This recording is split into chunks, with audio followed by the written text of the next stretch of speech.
Avast and ahoy and good day once again to ye mateys! I be Josh the Pirate, and it brings me an unseasonably large amphora full of pleasure to welcome ye once again to the Humblewood. Now, just because I want to make absolutely certain, can you hear me? This is an important thing. They can. Splendid. Well, above me, I have my hearty crew. The comical Rachel Foucar, the comprehensive Mitch Earnshaw, the complex Dan Suelto, and the complete AJ Winters. None of that partial AJ Winters. You got the full deal today. You got all and of behind it, yeah. And behind the scenes today, we have me, as the gelatinous goober himself is sick. We must also shout out our far from commonplace artist Breepie, whose artwork you can see on the screen right meow, and the deck of Benny, who are the minds behind this particular setting. And of course, it's important to note, Woot & Forge are back on board as our sponsors for another season. They design and manufacture high-quality wooden tabletop gaming products using beautiful Australian and exotic hardwoods, like this.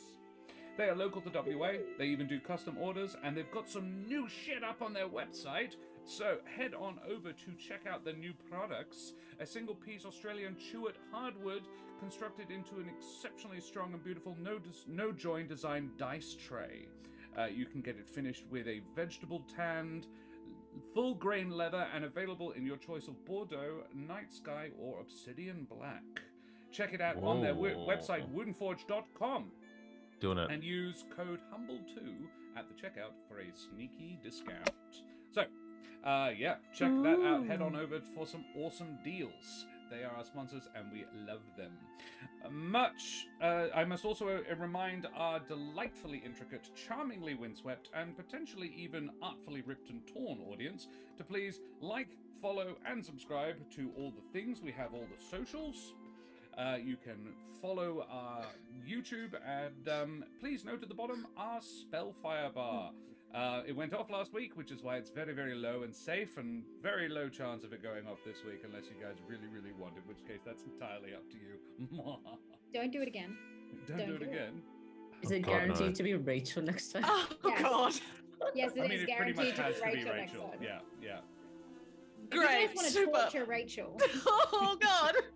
I mean, there's 4 more episodes of the season. We could certainly get it back to 100 by the end. And I think a finale would be a great place for a harrow. Remember when she threatened to eat your stuff? Yeah, don't forget that. Yeah. I would never. I love that Dan is doing this from behind a shield of impenetrability because he's been harrowed twice. Yeah, birthday boy. Just because it's your birthday doesn't mean we don't get to pull the piss out of you as well. All right. What? We won't sing to Dan. What a birthday! What was talking about? Alrighty. Well, we should probably talk about these wonderful and delightful people who've agreed to spend their evenings with me. Rachel, who the heck are you? Hello, my name is Rachel Foucar. I'm a writer, actor, and creative trash at large. You can find me on various social media at Rachel Foucar, and you can find the book that I wrote, The Rings of Mars, right here on the internet. It's a sci-fi book. They're trying to get to Mars. Pretty self-explanatory. Read it if you like sci-fi. It's pretty good. It's pretty good. No, it is good. I love that I you think it's say pretty it good. with something like, I'm not sure. I was like, Karen read it recently and really enjoyed it. Mother of Bunnies gives it two little rabbit paws up of approval. Alrighty, Mitch, excellent. Who the heck are you? How you doing, everybody? I am Mitch Earnshaw. My right hand is currently on the head of a dog, so that's cool. Giving him just giving him some scritches between the eyebrows, but unfortunately, you guys can't see that. You just get to see my beautiful face. You can find me on the Twitter, or the Twatter, or Twatter, whatever I wish to call it, at the time. The link provided. And this is where you find me on Twitch. Yeah, and Roll for Damage. Hey, Scorpidor, good to see you. Dan, who the heck are you? Hello, I am Dan. I am Dear on Twitch chat. You can basically just find me here in cyberspace or on Course's Cove sometimes.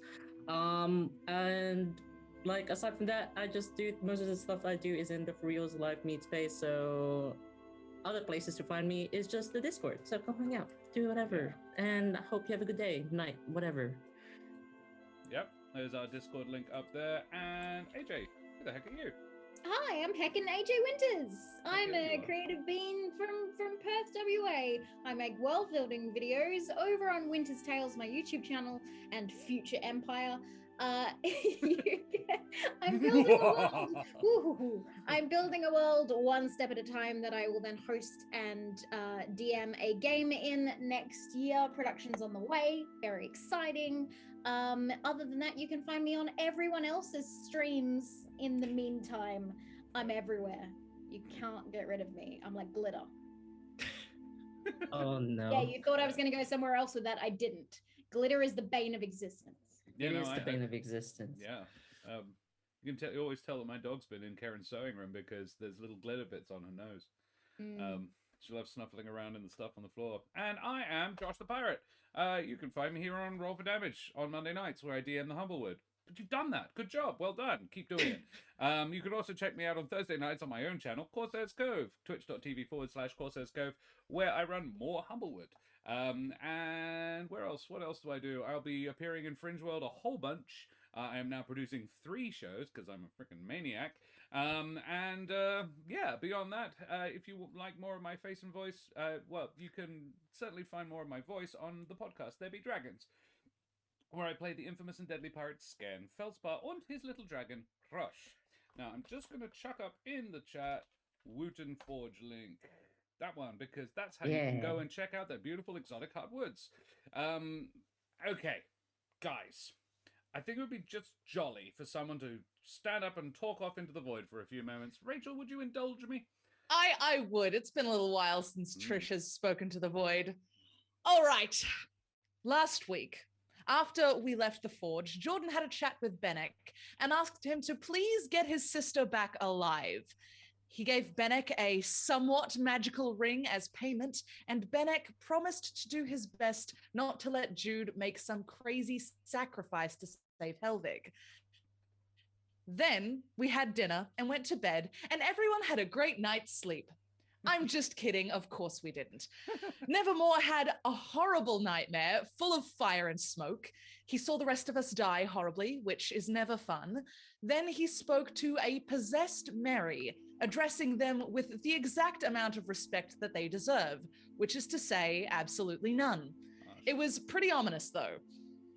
Well, listen, they're an evil guy possessing a little child. They don't deserve respect. No, Trish, I wasn't correcting you. Please continue. Thank you. Then he saw a vision of Helvig, who told him not to come to the plane of fire, but Nevermore didn't buy that shit for a second. Then Nevermore asked Iralath for a little help, and she pulled him from that dream into something much more pleasant. He was back in his opulent childhood home. He spoke to Mama Cassandra, his old housekeeper, who is very nice. Then he spoke to Iralath in person for the first time, sort of. They went for a little row out on the lake and struck up a bargain. In the hopes of giving him a little more power, Iralath offered to move from occupying part of Nevermore's brain to occupying part of his soul. Nevermore agreed to this, which is a great idea that has no chance of backfiring. Correct. We certainly don't know any warlocks who died horribly. Isn't that right, folks? I mean, it's not definitely a good choice. It's not like he's using it.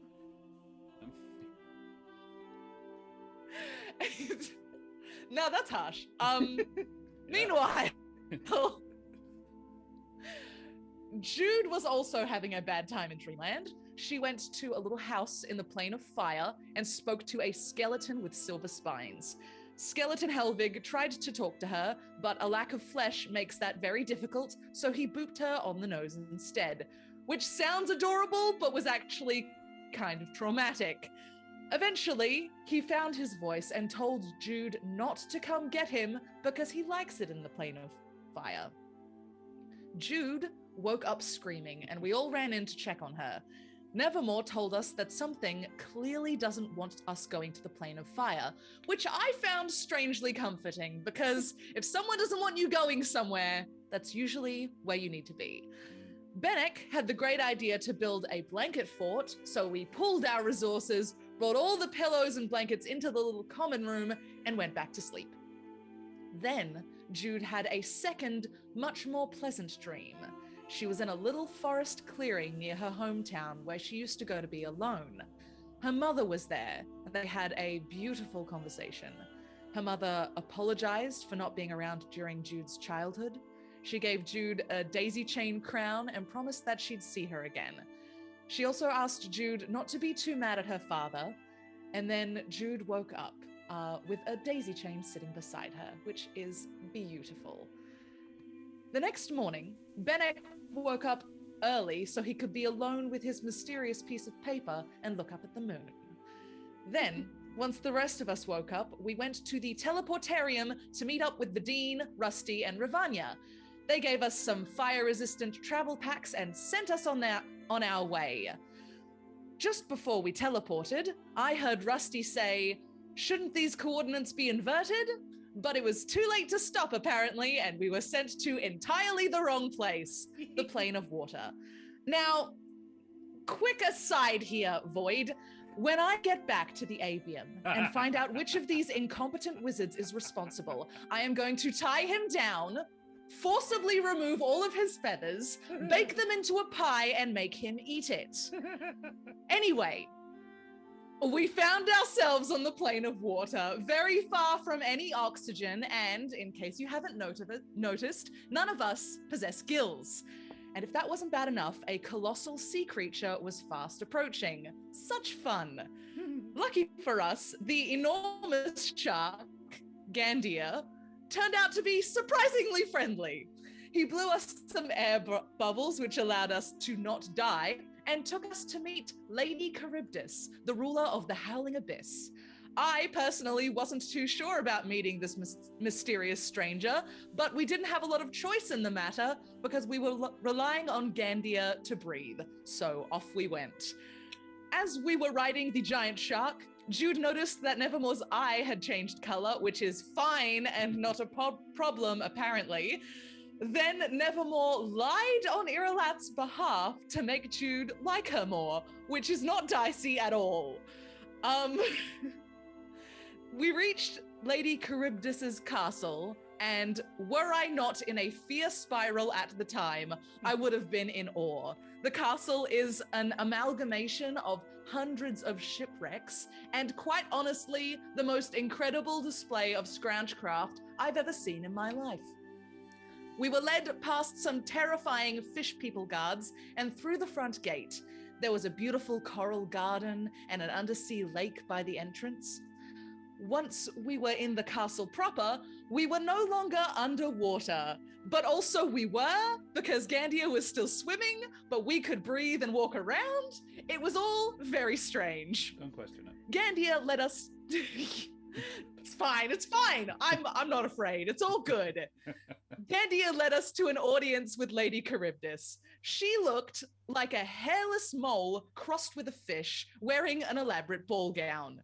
She was talking to a shark in a top hat with a monocle when we arrived. You know, standard royalty. Hammerhead shark. Yes. I'm sorry, important point. Because the chain monocle was really long. Incredible. Anyway. And ornate, I've got to imagine. We introduced ourselves to the eccentric queen and told her our whole mission, because why wouldn't we do that? She's only holding our lives in her hands. Why not give her information as well? Lady Charybdis decided to send us on a fetch quest because, like all royalty, she has no sense of urgency. Also, her personal possessions and our friend's tortured soul are of equal value. To her. She agreed to send us to the plane of fire and send us back home when we were done. But first, we have to steal a magical horn from a fire genie. Fortunately for her, I am very good at stealing things, and my friends are also there. We agreed to this quest. And then, with upsetting ease, Charybdis snapped her fingers and everything went black. And that's where we are now, here in the Void. How's it going, Void? I'm doing great. Me too, Rachel. Thank you so much. Oh, great, the Void's speaking to me. Wonderful. The first sign of madness is hearing the voice speak back. Oh, God. So, fetch quest? That is the coolest term ever. I've never heard that. Clearly, You've never AJ, heard you, of fetch Go get quest? this thing for me. I don't think AJ has ever played like a lot of video games that feature like RPG elements. Yeah, I have, but do they get called fetch quests? It's fairly In the standard term for community, them. yeah. Yeah. Like the ones that are like, hey, legendary hero, can you fetch me? I need Like, 18 no, wolf I know skulls. those things. I didn't know it was called a I fetch wish I could claim that term, but Yeah. It's exactly what it is. You don't actually have to bring it back though, in fairness. You just have to pour some oil on it or whatever, and it'll get back itself. Alrighty. Well, that was guess. extremely comprehensive, Rach. I don't think you missed anything. Great job. Can everybody please roll me a D100? Oh, I don't. Oh, Before- goodness. Before we even begin, let's do it Oh. now. Oh, Josh, why? That's terrifying, Josh. That's you'll fucking find out. ominous. 4. 93! 93 and 82 from Benneck, a 4 from Nevermore. That's very good. I'm Um, almost there. Give me a it's the teleport table. Elderberry. No. Not the teleport table. Jude, Littlefoot. Stop spoiling it, Elderberry. D100. 32. Cool. Awesome. All right. Perfect. Great. Thank you very much. Well, mateys, may prehistoric sharks guide you on your way, and all your interpalanar travel be to the desired destination, as we head tremulously at first, and then with mounting heat and passion, into the Humblewood. Darkness. Just a moment, but one that lasts a lifetime. Beside you, you can hear the heavy breathing of others, panting and gasping. And then the world goes very hot and very, very bright. Benneck, you feel a weight on your chest, your limbs heavy. Blinking, you find yourself looking at a sandy depression, buffeted occasionally by gusts of hot, dry air. The sky above is tinged with the red of sunset and cloudless. It does, however, feature 3 suns. One a baleful red, one a huge orange orb, and the third, the smallest but brightest, shining a dusky yellow. Next to you is Trish, standing surrounded in a haze of evaporating water, her fur ruffled by the breeze of a small whirlwind as it passes, tossing a light spray of sand at you. At their neck, at Trish's neck, is the amulet made the day before, glowing brightly. Trish, you turn and see Benneck, and a look of shock crosses your face. Trish, Benneck is buried basically up to the neck in sand. It would seem that you both appeared at exactly the same level, but he did so slightly in a dune. He's about 20 feet away. What do you do? Oh, I think Rachel may have frozen. Oh no. Oh no, my eat savior him. is frozen. Oh no, there Oh, she is. she's back. Oh. Hello? Right? Hey, Trish, Hello. Yes, go. it's fine. get me out, please. Oh my god, okay. I run over there and I start scrabbling with my little raccoon hands. Sure. Also, while you're there, where's everyone else? Are they in the thing? Like, I assume I can't move as I will try and feel around. You can both make intelligence checks if you like. Yes, I'm worried Yep, for yep. our friends. Me too. Intelligence, roll intelligence. Yeah, just raw intelligence. Okay, Intelligence. 21. Oh, Benneck. Yeah, it's probably you. Yeah. Wow, you both critted on the advantage, but you don't have it because you're not talking to each other about this. Look, you probably... Trish, you're like, Benneck wasn't standing there in relation to you when you teleported. Benneck, from... You also noticed that, but you could infer from this that there is a likelihood that the teleportation... She wasn't using a traditional teleport spell, she was just blamphing you to another plane. So there could be a bit of scatter. This is why they say that anchoring is important. But yes, get me out first, please. Why teleportation Okay, cool. circles I'll are get you used. out, then you can do some wizard stuff. Yeah, make an athletics check, Trish, to dig him out. Alrighty. You can have advantage because I presume Benneck's going to be helping you do this. Yes. Pair of 14s. Yeah, you manage. It takes you a couple of minutes to dig Benneck out enough that Benneck can wiggle out of the sand. The sand is dark red and coarse. It's not like soft, fine Australian beach sand. It's more like central desert, not particularly heavily eroded sand. Yeah. This is gonna take weeks to get out of my fur.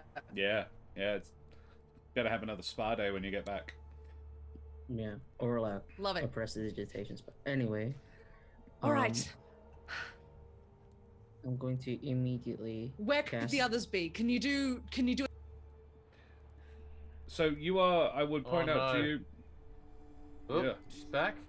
There we go. Yeah. You are standing basically in the bottom of a sandy bowl. It's probably 20 feet, 30 feet deep. There is a rim around the edge. It's all like you're standing in a dune with a depression in a dune, as far as you can tell. Above the edge of the dune, all you can see is sky. Great. Well, how long does this spell last? I'm just gonna do it immediately because they might be drowning in sand. I cast Detect Magic because I don't have Locate Creature. Okay. And I'm gonna try and just sense for like teleport residue. Okay. What's the range on that? 30 feet. 30 feet. Maybe the scatters downwards. There. Benneck, you cast Detect Magic. The entire place you are in is literally magic. Basically, Yeah. everything except you and Trish. You're like, it's like, you put down night vision goggles or something and you see the world differently, and basically everything that's magic glows. It's basically just you and Trish, and not even particularly you and Trish, because you're fairly magical. Trish is also fairly magical. You're both attuned to a fuck ton of magical items at this point. Most of what Trish is wearing is magic. Like, she's wearing a hat, boots, and gloves that are all magical, and also an amulet at her neck. She's also holding a fire spear. That's also very magical. But the whole place you're in, even the air, is fairly magical. But noteworthily, within 30 feet, there does not appear to be any spots of not magic. Other than the parrot. Right. Yeah. I try and like squint through this like sensory overload. I'm just like focus on conjuration. You do see a bit of it's displacement magic. It's similar to teleportation, but it's not that spell. But you do see a bit of residue around the two of you, so you'd know what to look for if it was within 30 feet of you. It's not. Okay, I'm just gonna start climbing up because like we should probably get a better vantage point. Sure. I presume Trish goes with? Okay. Yeah, it's a good idea. I just make sure I at least do one lap around it. It lasts for 10 minutes. I'm following. And Sure. Do I one see lap any like around signs there. of life? Yeah, please roll me perception check, Trish, particularly, but Benneck, you're also looking. So yeah, both of you. Perception. Mm. Oh, well, Not bad. glad it's none of this then. Reaching the rim of the bowl, you find that rather than being in low ground, the depression you were in was actually at the top of a series of hill-like dunes. From your new vantage point, you can see that the sand slopes away from you down towards a desert plain. To your right, perhaps a mile away, a road descends from the dunes heading out across the plain, at the far end of which is a walled city, at the main gate of which the road terminates. Trish has booped out and has booped back, but everybody is now muddled. They got her. Allow me to just bear with me a second. I love that her screen's back, but she's not there. Oh, there we go. Oh, wow! Just incorporated back in front of us. Oh my god, this is That was a magic. horror movie. Am I here? Can you hear me? Yeah, you are, but I'm just having to reorganize the screens. There we go. Okay. That was fun for me. Right. I'm sorry, it kicked me out. No, that's okay. It was wild. I hope somebody clipped that. Cool. Bizarro Humble. No, we're not doing that, Mother of Bunnies. All right. Yeah, I think Rach is into it. It's just shocking tonight. Rach, possibly go off. I don't know what the fuck's going on. Off your phone. Can you do? Hotspot it. Hotspot it. Yeah, I'll work that out now. Sorry. No worries. Thank you. All All right. Trying to find our friends. Trish did do very well on her perception check. So, from where you are, Trish, you can make out a caravan making its way down out of the dunes and toward the city, but it's over a mile away because it's on the road, so it's hard to make out any details. And Benneck, because you're looking for it, you can make out a figure down the slopes from you, perhaps half a mile away. They're quite tall and they are dark, as in that they're wearing dark clothing and they have dark feathers. Nevermore. Your arrival is punctuated by rushing wind. You are buffeted by hot air as you open your eyes. Below you stretches a desert basin and the same city, and a city in the distance. However, you're about 300 feet above the ground. What do you do? I squawk really loud, and then I will just open my wings. Yep. So, like, I try to, like, break my fall and start at least soaring down as opposed to plummeting to my death. Very well. Making a gliding. All right. The air is really quite. You're above a hot desert. Deserts generate updrafts and thermals. This one is an unnaturally hot desert because it's literally the plane of fire. Can you make me an athletics check to basically maintain control of your glide, please? This is one of my fortes. We'll never see him again. He's just gonna glide away. Hot air balloon. Off 3. into the- Solid. Alrighty. Yeah, you managed to ameliorate most of the troubles getting down, but it is not a smooth flight. I'm gonna Newton scan. Can you roll me 1d8 in chat, please, for Nevermore to take just a tiny bit of falling damage. Fucking sand! 8. Nice, Newton scan. Thank you very much. Nevermore takes Thanks. 8 bludgeoning damage from the ground. Nevermore, you don't stack the landing particularly well, but you can also make a perception check, if you like, on your way down, because you still see a few bits and pieces. You're a bit closer than the other two at the top of the ridge. 16! Yeah, you can see, because you're a bit closer, you can make out some details from the city. The city itself is unlike anything you've seen before. You would also notice the road heading to it. The walls are a dark stone, almost black, and topped in ramparts that feature crenellations and turrets at regular intervals, and seem to give off a palpable sense of both permanence and imperviousness. The city beyond seems much the same. Some buildings are of the same dark stone, and by their size and opulence they stand out from the mud brick and sandstone that makes up the rest. Colourful but weather-worn awnings fluttering in the desert breeze. But in the centre, and you would all have spotted this, rising proudly from the sprawling mass, is a tower that glimmers in the light of the 3 suns. At first it's hard to make out details, as the whole thing seems to shift in the breeze in a manner of a wind chime. It appears composed of huge shards of dark glass, suspended together and always seeming to orbit in such a way as to keep the general shape of the structure whilst always in motion. Very cool.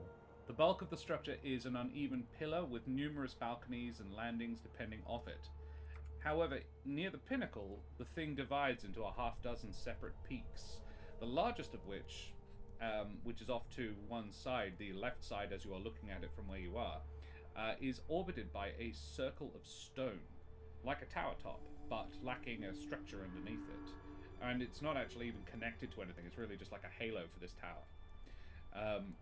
And the very tip of this tower that sticks out through the halo, streams dazzling light shows from it that seem to glitter and shower across the whole city.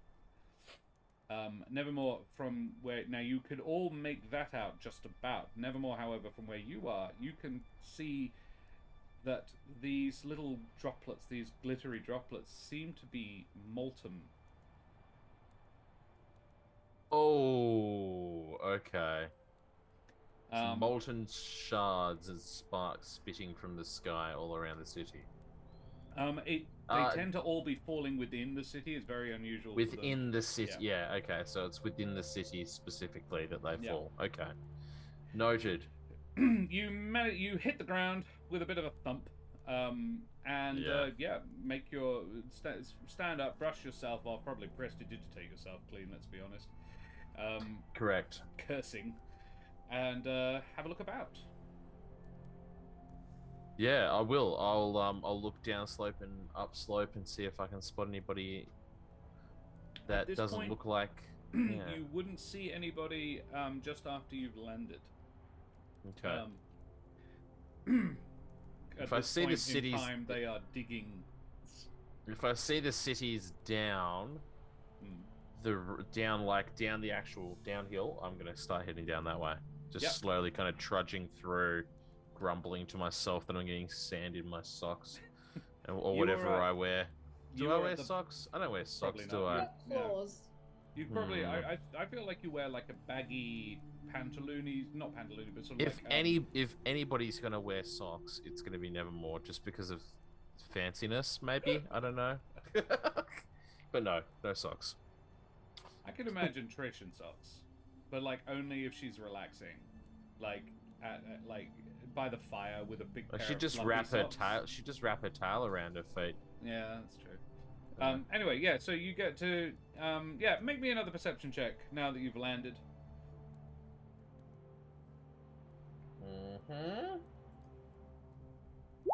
22. That is a nat 20.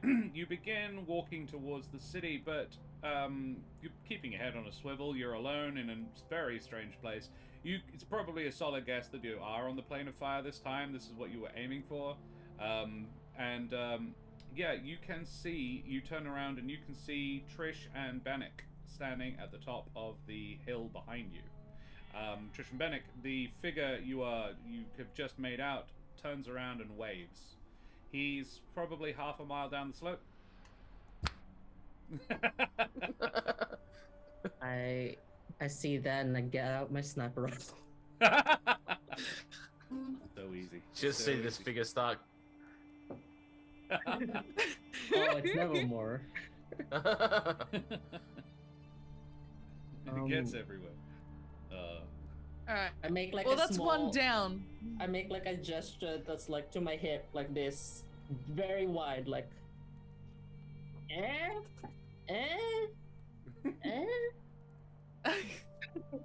Oh, no idea where Jude is. Shit. Yeah, we don't know where Jude is. Yeah. Speaking of Jude. Yeah. You. Appear 1,000 feet above the ground. No. You No all. wings.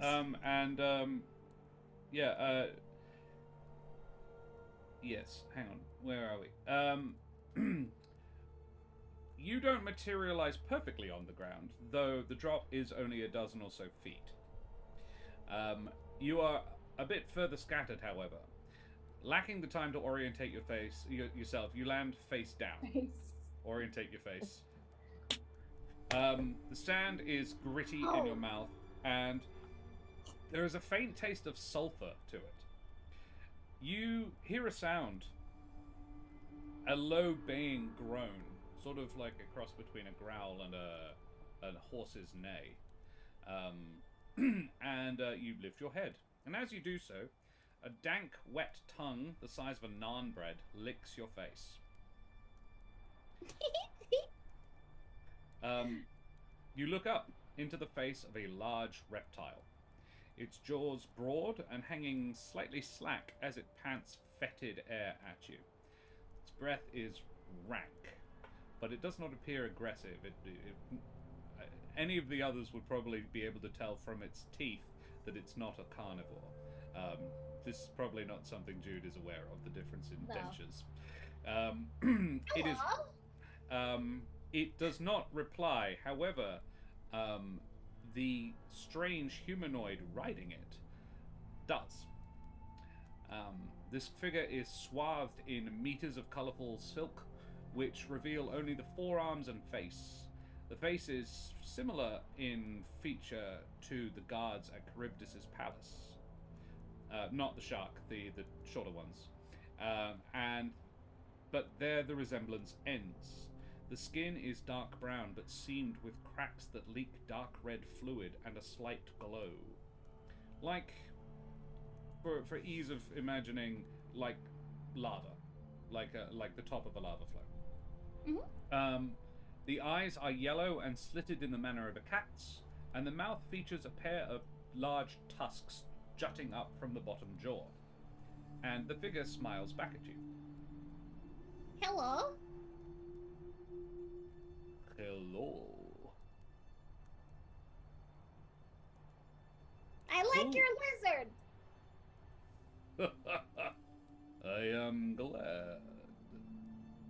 Who might you be, my friend? Friend, I am Jude Littlefoot. And what manner of being are you? I am a Gerbine. What is a turbine? A mouse? I have not heard of these. But I presume you are not from around here. No. The language you are speaking is from the material plane, Uh-huh. and you are a long way from home. Uh-huh. What are you doing here? I've come to help a friend. Oh, a laudable goal. Do you know where you are? No? Do you know where you are? Yes. Where are you? I am about 1.5 miles outside the city of Molten Glass. Oh. This is also where you are. Yeah. You are on the elemental plane of fire Uh-huh. in the northern quarter. Uh-huh. This is where you wish to be? I think so. But I have some friends too. I don't know where they are. I just woke up with your lizard licking my face. Yes, I saw your rifle. You fell out of the sky, Oh. not very far. Right in my path. Please allow me to introduce myself.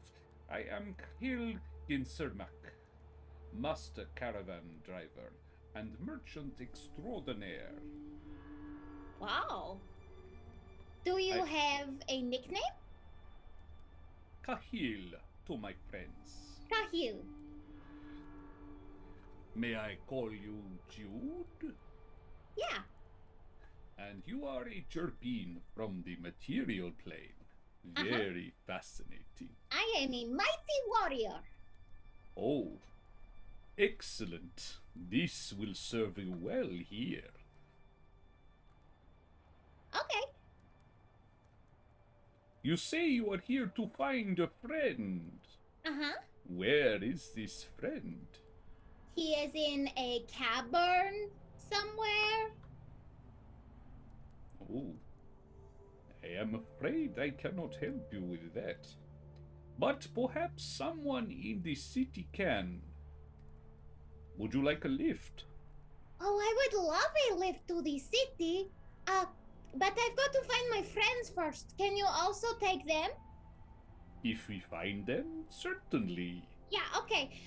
Nevermore! Trish! Jude, you can make a perception check if you like. Perception check. Not good. Easy. Nope. You can't see any of them Oh. from where you are. Maybe Wait. they are already at the city. If they are not, I would suggest you go there and wait for them. Gormils vas sultan mahil maktum ginsestri veltonre is the only place that they are likely to go in 100 miles. What? The city. Yeah. The city of molten glass. I simply used its local name. What is the what? Gormil vas sultan mahil maktub ginsestri het veltonre. Kububu. Yeah. But, my friend, come! You look hot. I imagine it is not as warm as here on the material plane. No. But I am used to fire. There is no need to suffer it needlessly. Please, allow my guards to help you into one of our covered wagons. This will keep you out of the suns. Okay. Jude, yeah. I'm being kidnapped as a slave, right? Like, Jude, you notice that there is like a dozen other figures around. Yeah. Like 6 of them are similar to Kahil. They are, they are of the same species as him. As far as you can tell. Whereas the other 6 are just humanoids made exclusively of fire. They lack very much in the way of physical, features. They really just look like fires in the rough shape of a man wandering around. They're not huge though. They're about the size of a normal person. And the ones that look like Kahil are riding and driving the caravan. There are 3 carts in the caravan. The central one is the one that you are being guided to. Kahil actually gets down off of his cart and leads you by the hand to it. He's very solicitous and gracious. The one of the guards unlocks the crenellated, the wrought iron fence that is the back of it, and you are shown inside. You're so sweet. Thank you so much. We shall have you to the market shortly. Oh, I love markets. Good. Muffins? Do you have muffins in your land? I am not sure of what muffins are. Oh, here. I give him a muffin. Oh, that's very kind. Thank you. You're welcome. We shall be on our way now. Okay. He closes the gate behind you and walks, and then the guard locks it. And you and you feel the cart begin to move as the large reptilian creature begins pulling it again. We'll cut back to Trish and Benneck. This would be easier if, I know it's gonna sound terrible, but it'd be easier if, they died, because I can smell that in, a 1 mile radius. It's fine.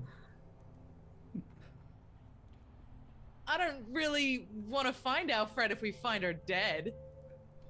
Yeah. Well, where could she... If only we knew what her sword, the magic she used, then maybe I can figure it out, but... Keep looking. It should be close though, right? Gesturing to Nevermore. Yeah, I mean.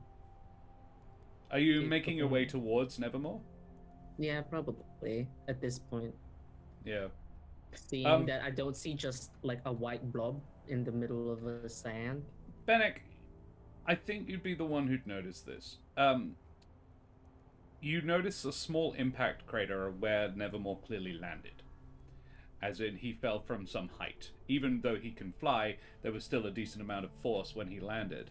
Given that you are about 300 feet above him, it's a fairly safe bet that the 3 of you all appeared on the same vertical plane. Just in different spots on it. Oh. Right. So, a solid inference to assume that Jude also did that. I'm letting your intelligence check from before carry over. just Let's somewhere try and else. find another impact crater. You may like above. You can have another perception check. Hey, Trish, I love that maybe- Jude okay. failed hers. That was amazing. Hear me out. See how Nevermore has an impact crater like over there, like where he used to be. I think we all kind of like appeared in the same altitude and then all fell at different places. So we ended up where we were. And I don't know how I appeared in sand because that was where the altitude was, where I landed. But maybe, just maybe, Jude also left an impact crater. So can you help me out? Okay, yeah. So we're looking Or for find a crater. Yeah, Jude shape. I don't know. It probably Sure. just looks like an impact crater, to be honest. Perception checks. Should we roll separately or? Yeah, together. Or one of you can do it with advantage. I think Trish is better at this than me, so I'll let her have advantage. 26. Fine. Cool. Trish, you do not see any impact craters, but the caravan that you noticed off on the road seems to have stopped briefly while you're walking, and just now has begun moving again. Oh. Can I start playing my ocarina? We'll get back to you in a second. There is other stuff in that cage with you. Oh, fantastic. Oh, I'm good. Just gonna flick it over to Nevermore quickly. Nevermore, do you do anything, Yeah, look, say anything, add anything to this? I see that I'm in the direction that Trish and I will allow Benneck are going. your So I'll crit just- success on your perception to notice the caravan stopping and starting as well. Awesome, thank you. I'm just gonna slowly meander my way down the dunes in the direction that we will probably be going Yeah. towards the front gate. I'm gonna pull my big Flavor Flav clock out with the Helvig spine on it. Yep. And I'm just gonna say, Helvig. It And look at it. points there is no cardinal directions here. It's not like you don't know where north, south, east, west is, but orientated on the city you're heading towards. If the city is north, it points northwest. Okay. Not at the city. It definitely the city is not your destination. And just out of curiosity, I will, because I did spot Trish and Benneck up the hill, but not Jude. I will say Jude, and see if it spins. It doesn't. It's only going to find Benneck. No worries. Helvig. Sorry, Helvig, yeah. Dan's character, whoever he's playing. No Yeah. worries. I'll just keep making my way towards the entry slowly. Every now and then, well, not every now and then, very regularly looking over my shoulder to make sure they're still coming my way. Yeah. They are, but they seem to be making a diagonal towards the road as well, I guess. Trish, you look concerned.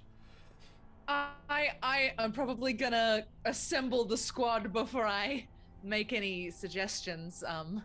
So I probably go down to Nevermore and say, hey, I saw that caravan stop for a bit and I've got a really horrible feeling that they might have stopped to speak to Jude. What? Because I Maybe- can't see Jude anywhere. It's worth noting that where they stopped is at basically the same elevation as where you guys appeared. Oh. Uh, Oh. yeah, okay. What? Well, so wait, you want us to go to the caravan then? Just to check, or? I mean, I don't have any other ideas of where she might be. It's a good place to start looking, right? Maybe I they mean- did I don't see her. any other sign of her. It is another set of hopefully sets of eyes looking for Jude, so can't hurt. I don't really. Do I recall whether or not the people on the plane of fire, or not the people, but the entities on the plane of fire, are any particular way alignment inclined? If that's. Is that going to be a history or religion or It would something? be probably history Okay. or arcana. It would be learned Only in an 8. yeah. I'd like Um, to do much, this yeah. the same. Yeah, sure. Like, I don't know if I'm going to be, Like, are they we're going to be nice? facing a bunch of crazy fiery boys or people that are actually willing to communicate. So Benneck, Nevermore, your history is rough on this. You don't recall too much in depth about the geography of the plane of fire. Would probably be more sort of what you're recalling. The fact that there are cities does imply a level of organization. Like, this has clearly been built. This didn't occur. This was made by somebody, or probably a large group of somebody's. Benneck, your Arcana check, there are...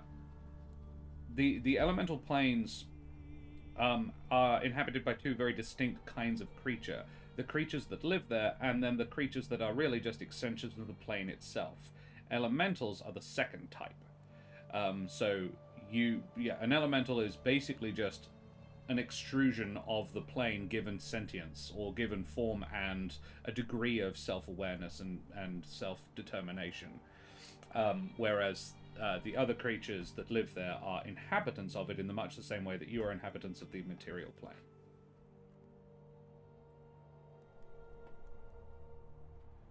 Okay. Well, it could be either or. As in, like, I don't think elementals would drive a caravan, so it's probably Sorry, the question was about alignment specifically as well. I would also tell you that just like 15 isn't really high enough to know with any certainty, but it would not be an unfair assumption to make that whilst the creatures of the plane itself, the elementals, are probably evil, the beings, the people who live there, probably run the full gamut. Yeah. Yeah. We'll just hope they're nice, I guess. Though I don't know how nice you would be if you live in a plane of just always on fire, but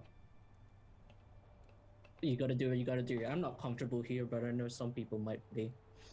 Well, that caravan seems to be making its way towards the gate. We should probably head that way if we're going to intercept it at all.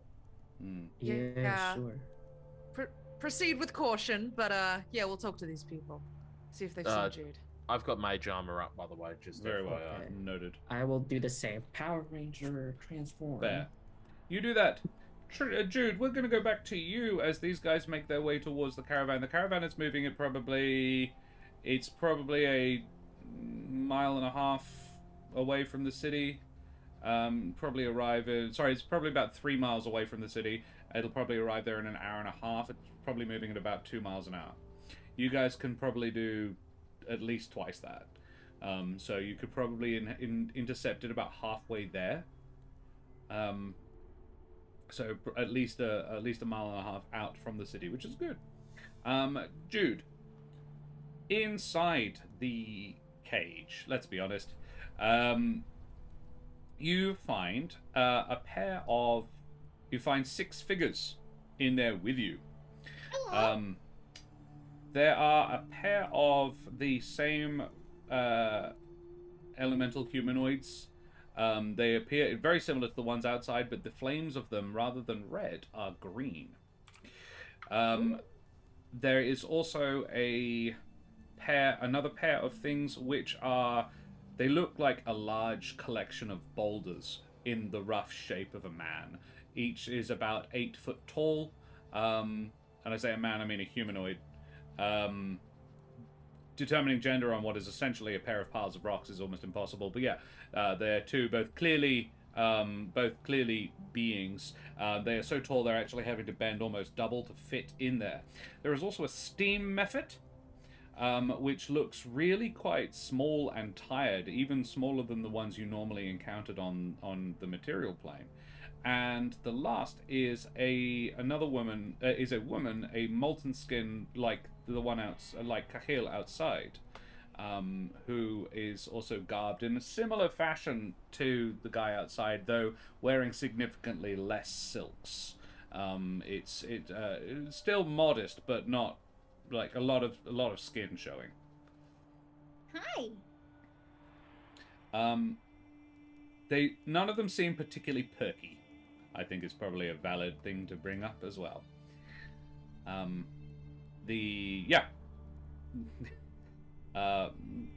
Most of them. Are you guys going to the market too? The molten-skinned woman looks over at you and frowns and says, "Yes, you don't seem upset. Why would I? Markets are so fun. Not when you're the produce. What is produce? The thing. The What thing thing? to be sold. What? We are going to be sold. You seem happy. What do you mean we're going to be sold? Kahil, The nice man? he is not bad for one of his calling, but he is going to sell you to someone else. I cannot be sold. I am not an ocarina or a muffin. I am Major Bean. Kahil will sell you. And you will become someone else's and you will work for them. Oh, like a job? But you will not be paid Why not? because you will be owned by them. No, I am not a sword. Your understanding is not required. Okay. I'm confused. What about? Why would someone want to buy a Jarbin? Are you good at something? I am a fighter, a good warrior. Perhaps you will be bought for the arena then. What is They the will- arena? A place where people fight until they die Ooh. for the amusement of a crowd. Oh, wow. Okay. But I've got to help my friends, so maybe after I can go fight in the arena. You will not be allowed to. If you are being sold, they will own you. They won't let you go. Like a marriage? Even more so. Even more than a marriage. Huh. Okay. I got to get out of this caravan now. How would you do that? I'm going to go through the bars. The bars are metal. She doesn't make any move to stop you. She's like, she actually looks at you like, look, sweetie, if you can. I'm going to cast Thunderwave. In an enclosed space, Yeah, on the doors. full of other beings Yep. that could kill. Viva la revolution. I'm going Okay. to use the wave to push, because it pushes the damage 10 feet away from me. So I'm going to try and like blow the doors off. Okay. Jude. Is there anything in the spell description that lets you choose who you hurt? Huh.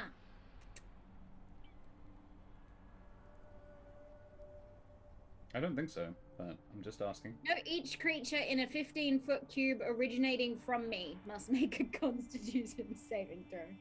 Okay. Roll the damage, please. Okay. You're about to Just kill gonna hear people, you know. explosion and be like, Who doesn't know that? Yeah, Jude's an idiot. Crit fail on one of them. I don't think I've ever seen you cast that spell, so I'm not even gonna. I don't go think there she's to ever use. done it. I rolled a 6, so really not that much. Yeah, that's probably for the best. What was your spell save DC? 13. 13. Oof. So 2 pass and 2 fail.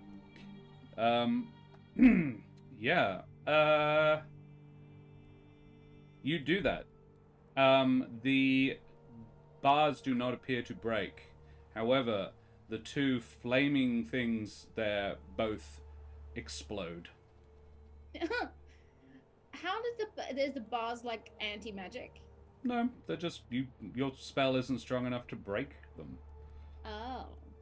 But You are, however, catapulted back from them. How am I catapulted? What? Well, the force has got to go somewhere, and it's not strong enough to break the metal. Oh, so the metal succeed on the saving throw? Is that what you're saying? Yeah, it's got a sort of a minimum damage to do any damage to it. 6. It's nowhere near enough. I'm guessing you're counting that as unsecured, not unsecured objects. It's definitely secured. Yeah. Cool. Everybody in there is also blown backwards. The two rock creatures are the only things that don't appear to be affected. The person you were talking to says, "Are you crazy? You'll kill us all!" Oh, sorry. She is clearly bleeding from a significant injury. Oh. And the steam method is now half the size it was.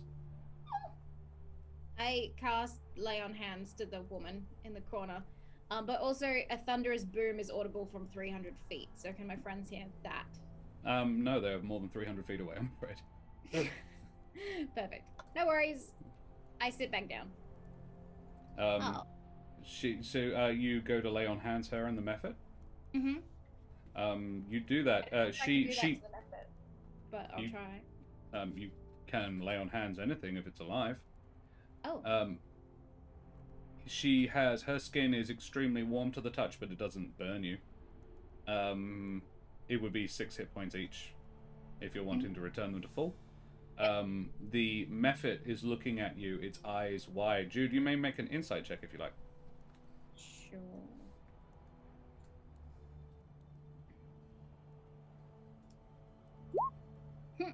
No. Okay. Yep. Nothing occurs to you. Okay.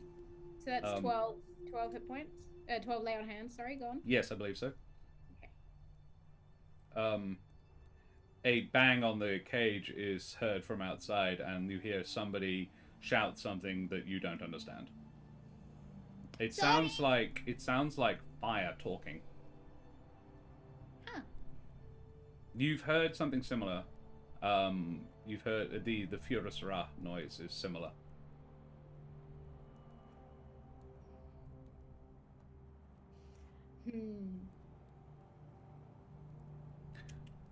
She says to you, "What are you doing? You're going to get us killed before they even get us to the market." Oh, I was just trying to get the door open. Sorry, I'm new to magic, it doesn't really make any sense. I thought, it was a wave, it would go outwards, not inward, but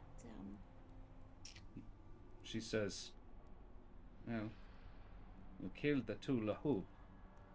The what? The elementals, you killed them. Oh. Cahill would not be happy. Those ones go for a pretty penny."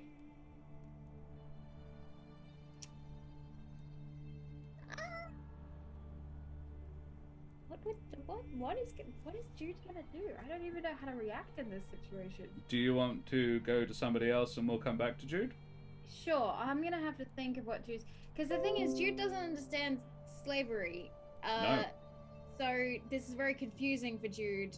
And her first attempt at, getting out of this situation, she killed people. I mean, I want to be clear. She didn't kill people because the door didn't open. She would have killed them anyway. Yeah. Right. Yeah, you do that. Okay, guys, yeah. In fact, you know what? I'll be nice. You do hear a slight... It doesn't just stop at 300 feet. So the thunder... You do hear a crack of thunder across the plain. You're probably, I don't know, probably about 1,000 feet away from it at the time. That's weird. Definitely emanates from the caravan. It's hot. Honestly, I wouldn't be surprised if the plane just like yells or something for some reason. It's hot. Like lightning makes thunder noises, so, and that's just basically like a line of fire. It's hot. Yeah, Why is what? everybody We paying attention know, to we're this? here. This is bullshit. I'm talking to myself here. Ugh. It's hot. What? Um, All yeah. right. Yeah, I mean, you don't have any magic to locate Jude, do we? No, Hmm. I mean, pretty sure that's not even in my range, to be honest. we should definitely just keep making our way towards the gate then. What else is there to do? Should I run ahead Should I- and see if that noise was a problem or just like a fireplane noise? Oh, you've got Uh, fast feet, of It course. sounds like it's pretty far away, to be honest. And if it is like a big fuck off elemental that's like really angry, I'd rather not, to be honest. Nevermore. Make me an intelligence check. Or Oh, by the charisma. way- It can be a charisma check now. Thank you. I'll stick with it though, because I have my proficiency bonus on that. So, It's just a check. oh, not a- sorry, intelligence check. Sorry. Yeah. Sorry. Not saving throw. It was still a 19. I think it was a 19 either way. 19 both rolls. Sweet. Nice. Yeah, you definitely you hear Irileth in your head, and she says, "Check your eye." Oh, of course, yes. Squinting at the caravan, you can see there is basically everything about it is magical except for one being in the middle cart. Small little being. It's hard to make out at this distance. Okay. Yeah, I think I'll turn my head and what's still squinting and look at the others. They show up similarly. Okay. And then I'll look back at the caravan. I think you could be right. Jude might be on the caravan. There's a Irelath revealed to me that there seems to be a void of magic over there. You both are emanating the same thing. Presumably I am as well. That's Oh, useful. okay. Well, I mean, it might not be Jude. It might just be somebody else from our plane. But you know, That's fair. They might have it's a lead. so- Let's go. Let's go.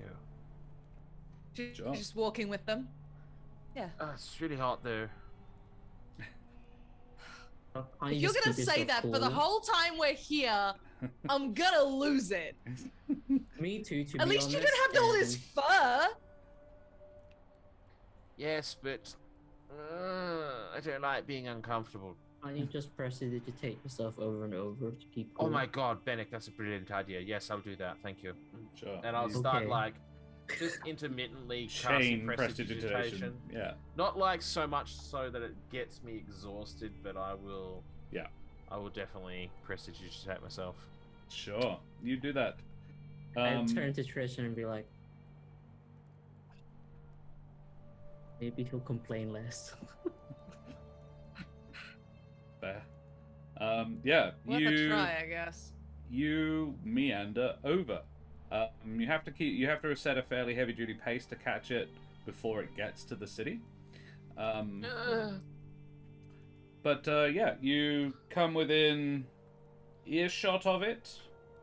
Maybe Oh, 10 minutes later. you know what though?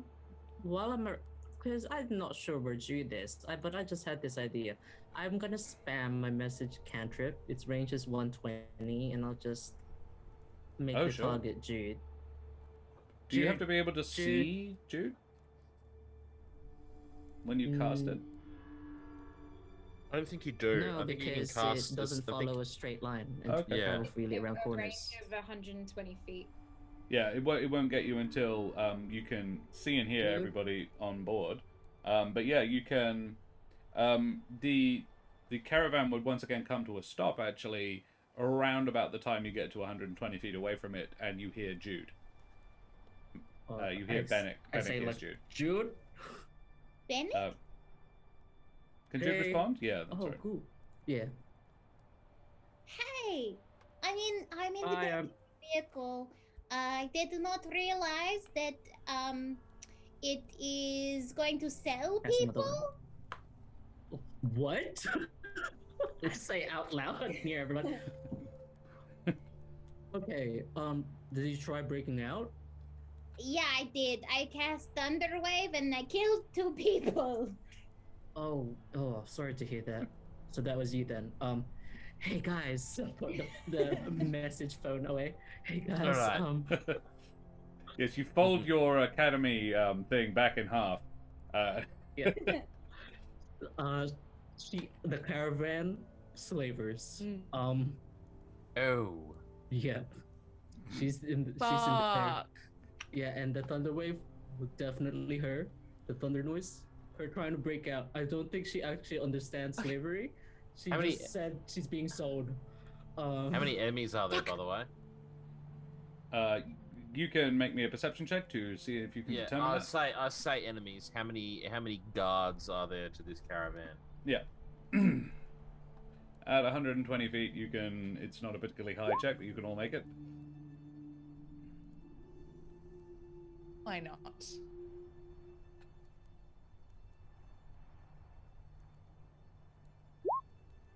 I won't roll because I'll be too focused in trying Fair, to communicate with you. Trish, you can make out about a dozen. Well, actually, Okay. so from where you are, you can see 10. You can see 7 dudes riding the caravan and 3 little, basically like walking bonfires, marching alongside, one on each side of each of the caravan, like the actual things. All 3 appear to be pulled by a large reptile creature. It looks like the body. It has functionally like the body of a hippo, size and mass-wise, but it's got a long reptilian tail. Its legs are quite short and not short, but thin, and it moves in a sort of really lumpen gait. Its head is really large and flat. Its head roughly shaped like a skink, actually, like a bobtail skink sort of head shape, like vaguely triangular. Do they seem to have seen us? Yes, they have stopped in sort of reference to you. Oh, fuck. Alright. Well, fuck. Yeah, Okay. Guys, You're on Let's go an open plain. There is almost nothing to hide behind. You're in a Just desert. remember, we don't have Jude here. We can try diplomacy this time. Point, I would think but- Jude tried diplomacy the first time. That's why she's in a cage and does not face slavery. Sure, I she don't can know. try I to kind of stab want them. to kill them all. They are slavers. Yes, but that's okay. Yeah, I do hate slavers. sorry, Yeah. they're looking at us as we are just be talking. Hello. Ah! Hello! Listen. You hear a deep voice respond, sort of bellowed across the dunes. May we approach? Of course! Thank you. Right. Approach and be Yeah. friends. Stop about We'll try 30 feet diplomacy. away. But Sure. okay. I'll stay yeah. in the back so I can keep talking to Jude. Very well, you do that. All right. Trish, Yeah. you can Listen. probably hear them outside.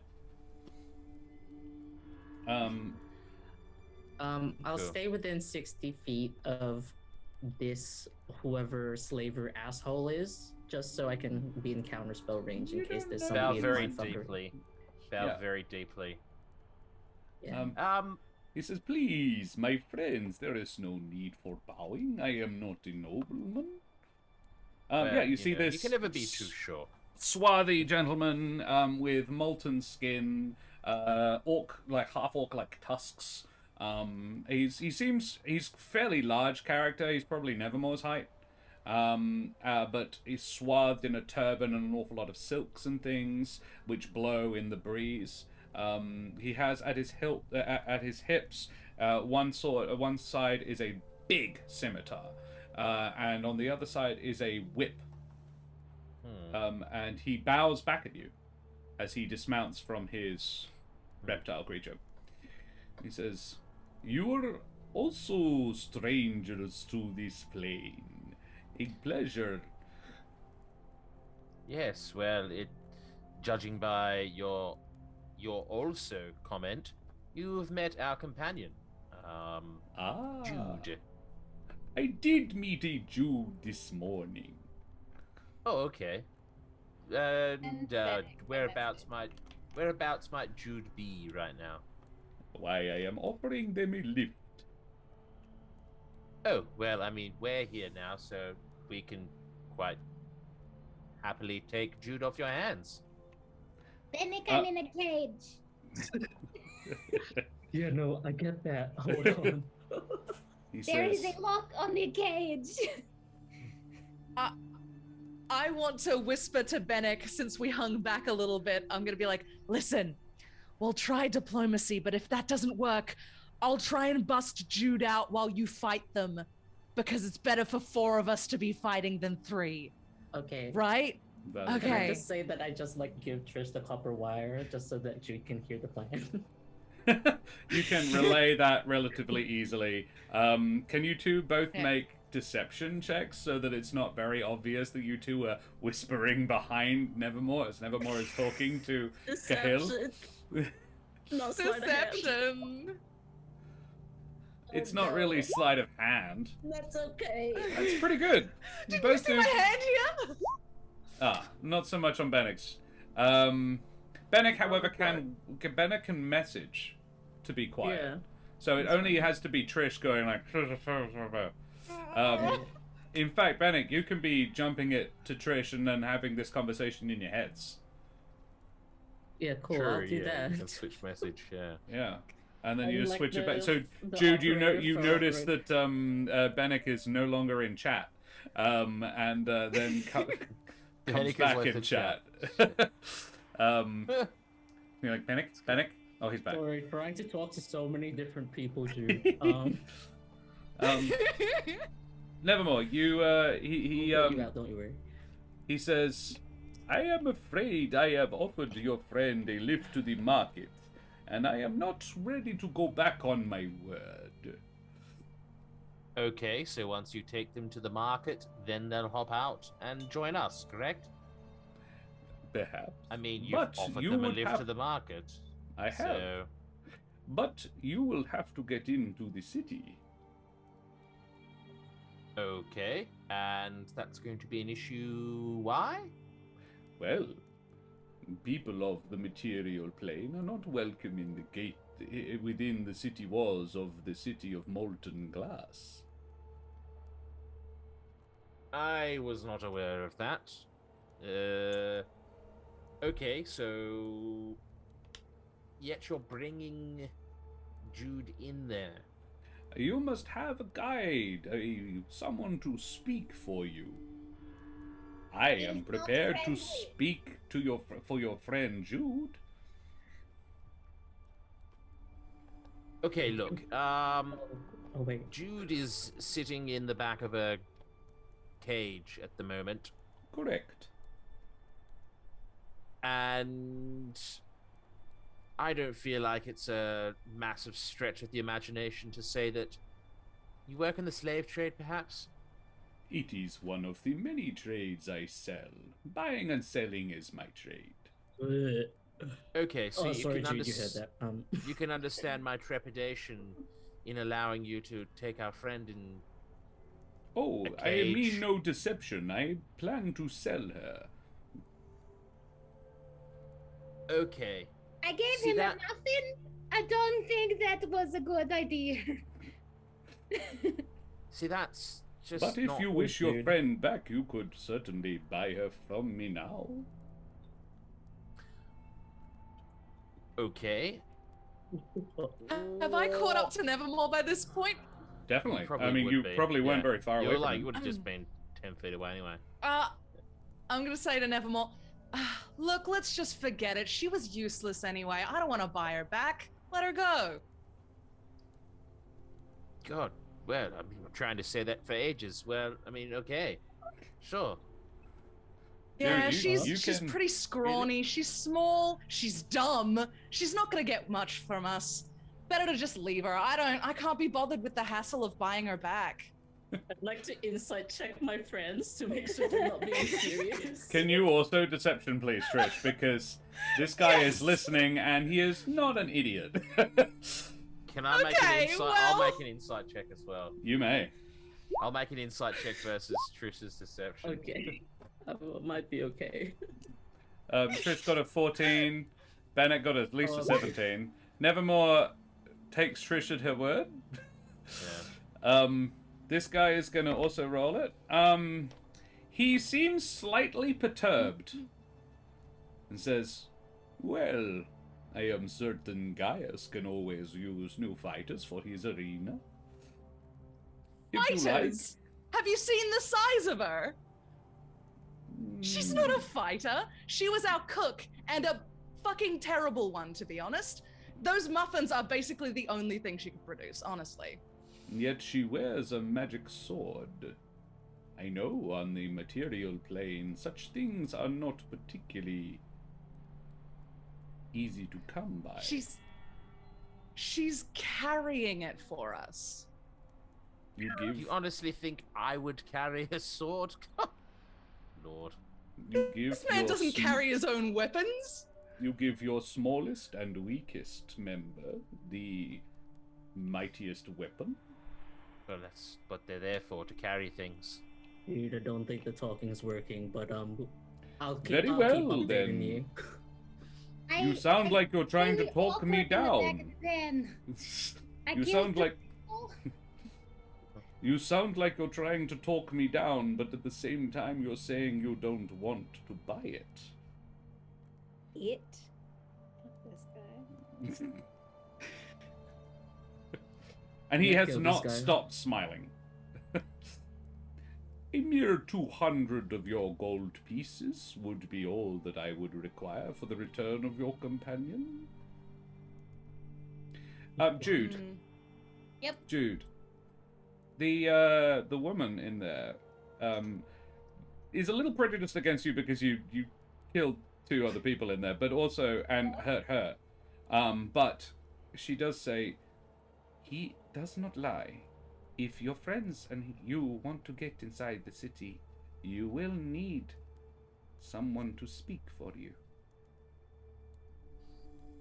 If we get you out, could you speak for us?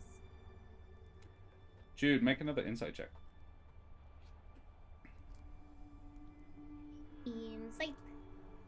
I'll stay on the line. 200 gold. Not very good. The look on her face is hard to read, probably because you're not familiar with people of this breed. But she seems hesitant, as if like the idea simply hadn't occurred to her. Okay. She says, "You would free me?" Of course. People are not swords. You cannot sell them. I don't understand what is happening. I have always been a slave. What is a slave? When you are bought, you become a slave. Slave. Okay. I have always been one. Honestly, I was grateful when Kahil bought me. My last master was unpleasant. I was hoping for a better one. But to be my own master...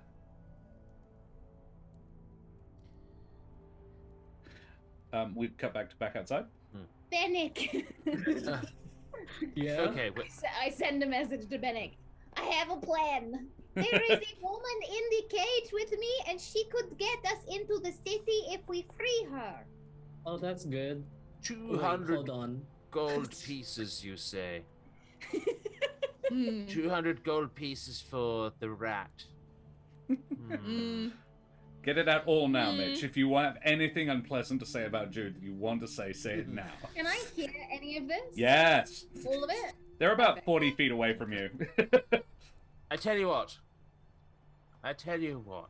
Something you've said piqued my interest just before. A couple things, actually. Mm. I'd give you 150 gold.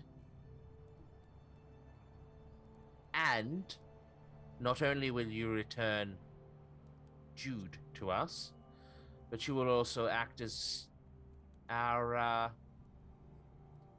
invitation into the city. An interesting offer. You seem incredibly eloquent. softly spoken, easy to deal with, and I am all these things, but you are. I can see. I am also a businessman. The price for your friend. Make me a persuasion check. Nevermore. Sure. Trish hears a phone call in her head. You get a dial tone. 24. He says, I'll tell you some stories as well. I will take you in, but the price does not change. I will do you this favor in exchange for your friend's freedom. I would note she entered the cage willingly. Oh, I believe she definitely did that. I do not disbelieve that one little bit. 200 gold, fine. Deal. A pleasure. And I'll step forward, I'll start rooting through my coin purse, and Very I'll well. pull What out are you 200 doing gold and in shake the hands. Reach out, shake hands? Oh, sorry, are you messaging Yes. me or something? Oh, okay, well, What are you Go for it. doing? Are you about to pay that man? yes, I of see course you I am. rummaging. Of course I am. We're gonna get Jude Why? back, He's a and we're gonna slaver. have a guide into the city. I gotta spend Um, my dad's money somehow. Jude has a. Apparently, if we free a slave in there, that could get us into the city too. Yeah, but they're a slave. Slaves don't know shit. This guy What? comes into city all the time dealing with slaves. I'm glad we're on a private call right now because I feel like you're gonna get like beat up. Yeah, Trish has problems with what you're saying. And you think this is gonna? Because I don't think he's gonna release Jude anyway. You think this is because you're doing it right now, so this is like the last chance, right? Yeah, Nevermore, I'm it fine. would be completely. You do not in any way suspect that he would be not going to be Deceitful. releasing Jude. Yeah, he's not Yeah. deceiving you. Yeah. There's no mileage in doing that. I'll pay the $200. I'll pay the 200 gold. Right, well. Jude. You're mine now. You can get out the cage. He You're safe. gestures for and a pair of his guards, a pair of the molten skin guys, go and crank open the cage, and Jude, you are released. I You send hand a him. message to the woman. Do you have? Oh, you've got message as well, don't I've you? got message as well. Yeah, you do that. And I say, I'm going to get you out, okay? You're She's- going to be your own master. She says, "You would risk your life for me? Yeah.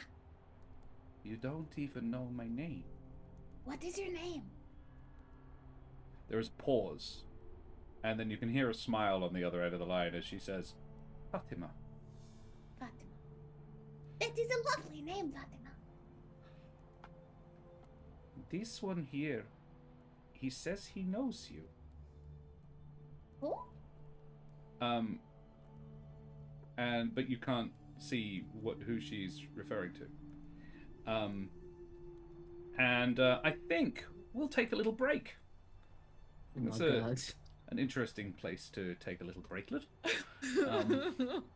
Yeah, we will go for a quick break, 5 to 10 minutes, guys. Thank you so much for hanging out this evening. Chat, it's been a pleasure. We will be back 5 to 10. See you later, guys. What is Bye-bye. happening? Ahoy once again to ye mateys! I be Josh the Pirate, and we be back. Apologies, I have a correction to make. Some people were saying in chat the Thunderwave spell can be directed out from a person. It doesn't necessarily have to be erupting in a ball around the person. I apologize for that. That was a misremembering on my part. I had only ever encountered it as a sort of wave as with the person as its epicenter. In that case, Jude, you didn't hurt any of the people inside. This will affect only their reactions to you. I'm more than happy to run that back because that was not fair on my part. They are still like when you do it, they are still like, oh fuck, like it rattles the cage, and they are not happy that you did that. It also didn't work, So that doesn't change. It is a big steel cage that is designed specifically to keep things, even like the big rock guys next to you, in. Yeah. 6 damage isn't going to cut it. So, Nevermore, you hand over 200 gold pieces. I do. And Cahill says, let her out. And 2 of his guards let Jude out. Jude has a quick conversation with Fatima inside while she is outside. But you can no longer see. And then I stab them. Right. There are 2 guards on either side of you. Not Fatima, no. There are 2 guards on either side of you. Trish and Benneck, where would you be in relation to Jude when Jude is getting out? Nevermore, I'm saying you are next to Cahill. Yeah, I am, definitely. I was probably when standing Jude near does this. Nevermore. Right. I'm not. I'm watching from afar. Very well. That's why How I was far like, back? wait a sec, he's rummaging in his bag.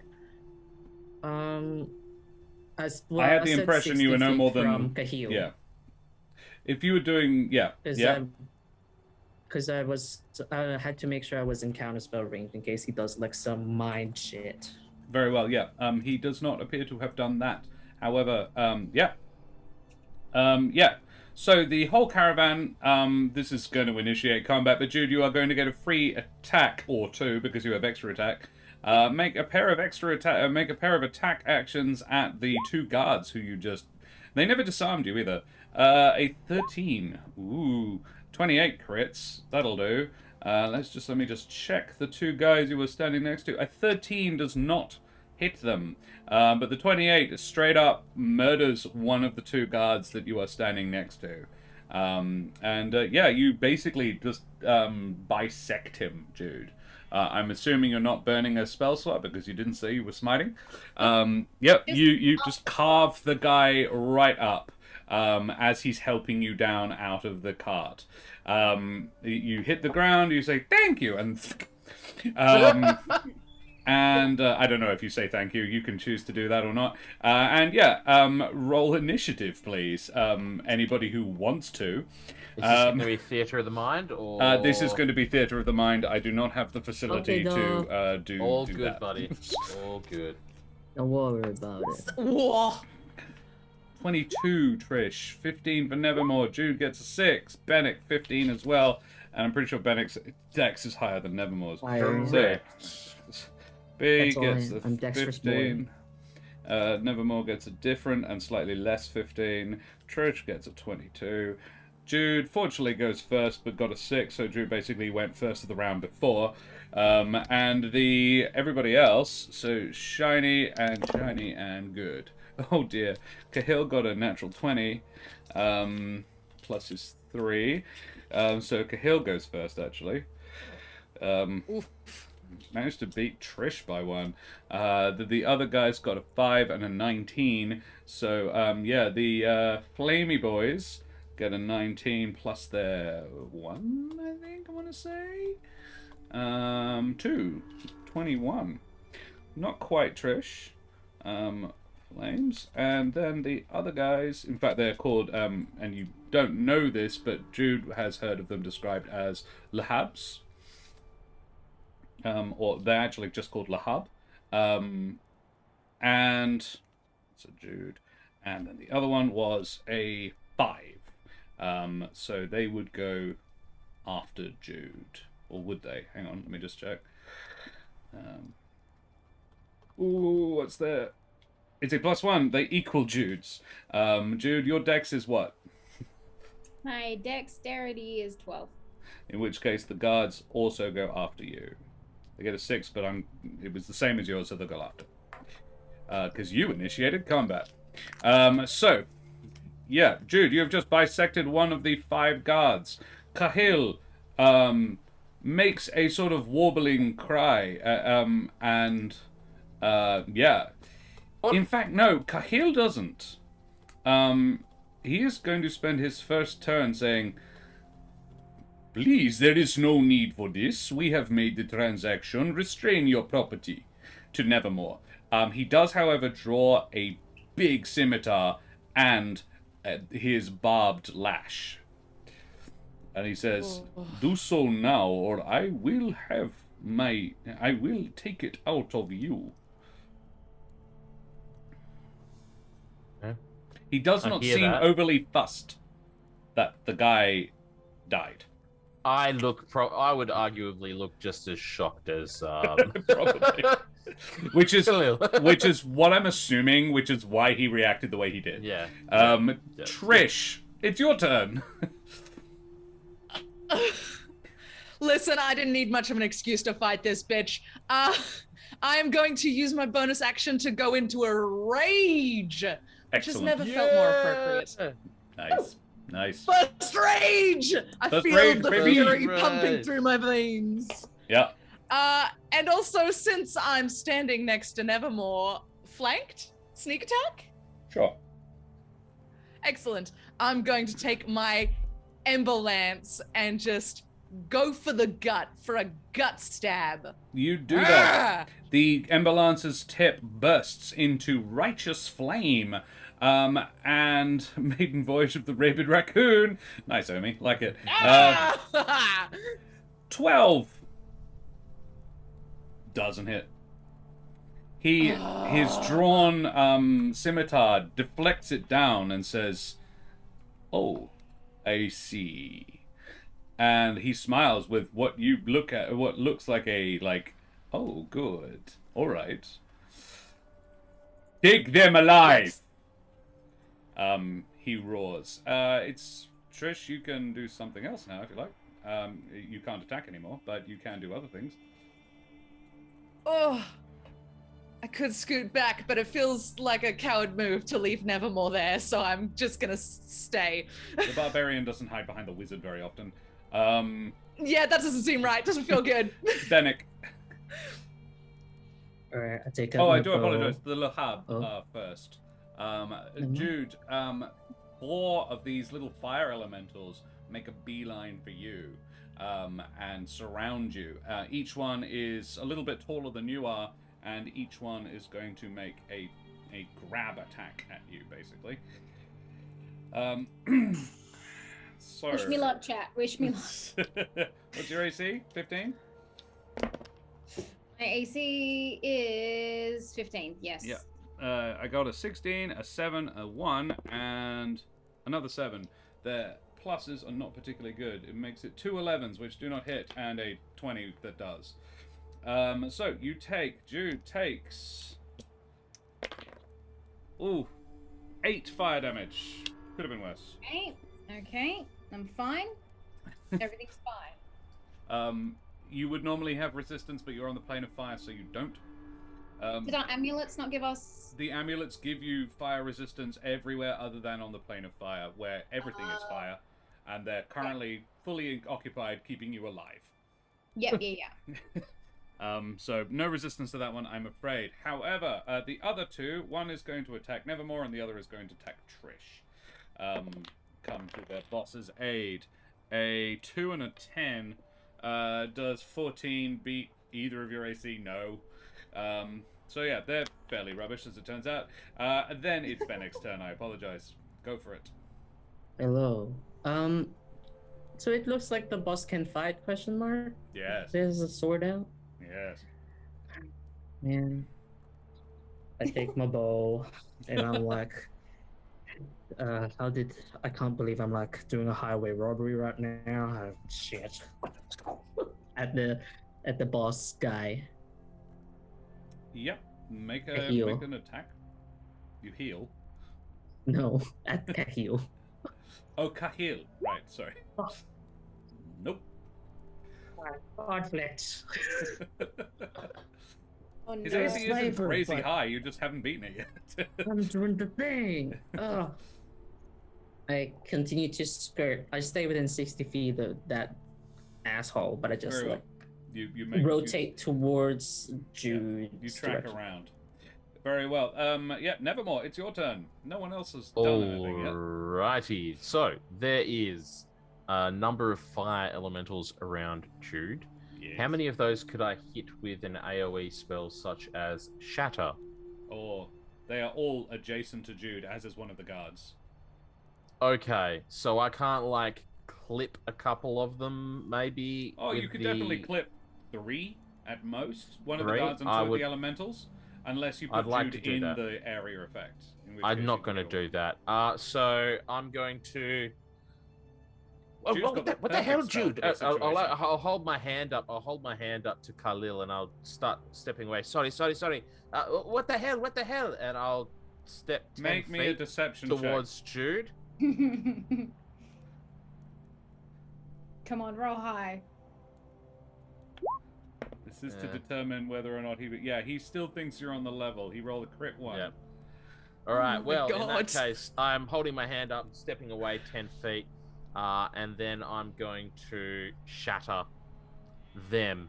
Make a Being shatter the attack. 3 enemies. That is going to be from you, a Constitution saving throw. For each of them. DC is going to be 13. I got a 1 and an 8 and a 13 on the dice. So the guard is... the guard passes, but the other 2 don't. Okay. So 12 damage to those 2 and 6 damage to the guard. Ooh, 12. Hey, Jude, make a pair of dex saves, please. Yep. Dexterity saving throw. Interesting. A 6. A 6, Jude. A And 9. and a 9.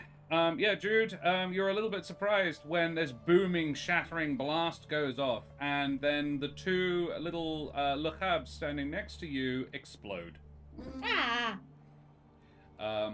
Dealing 2d6 fire damage every time that happens, which is twice. 13 fire damage all up, Jude.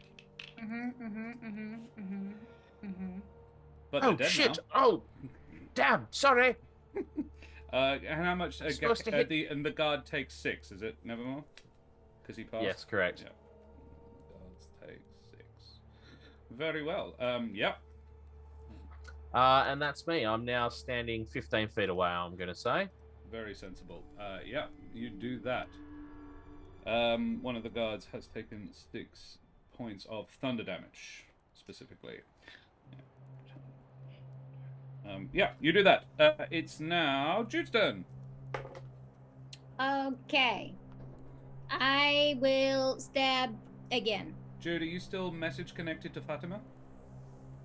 I would have to cast it again. Oh, is it a concentration thing? No, it's a cantrip. It's like a one and done, like right. one message back. And it's an In which action. In which case, can you make me a perception check before you do anything? Yields. 15. Ooh, Jude, you hear Fatima go, "Read the Kavi. They can help." I'm guessing that's the stone creatures. You would have no idea, but there are 6 things in that cage. 2 of them are plurals. Are there only 2 that match? There are the 2 stone creatures, and then there are 2 fire creatures, but with green flames that are in a box.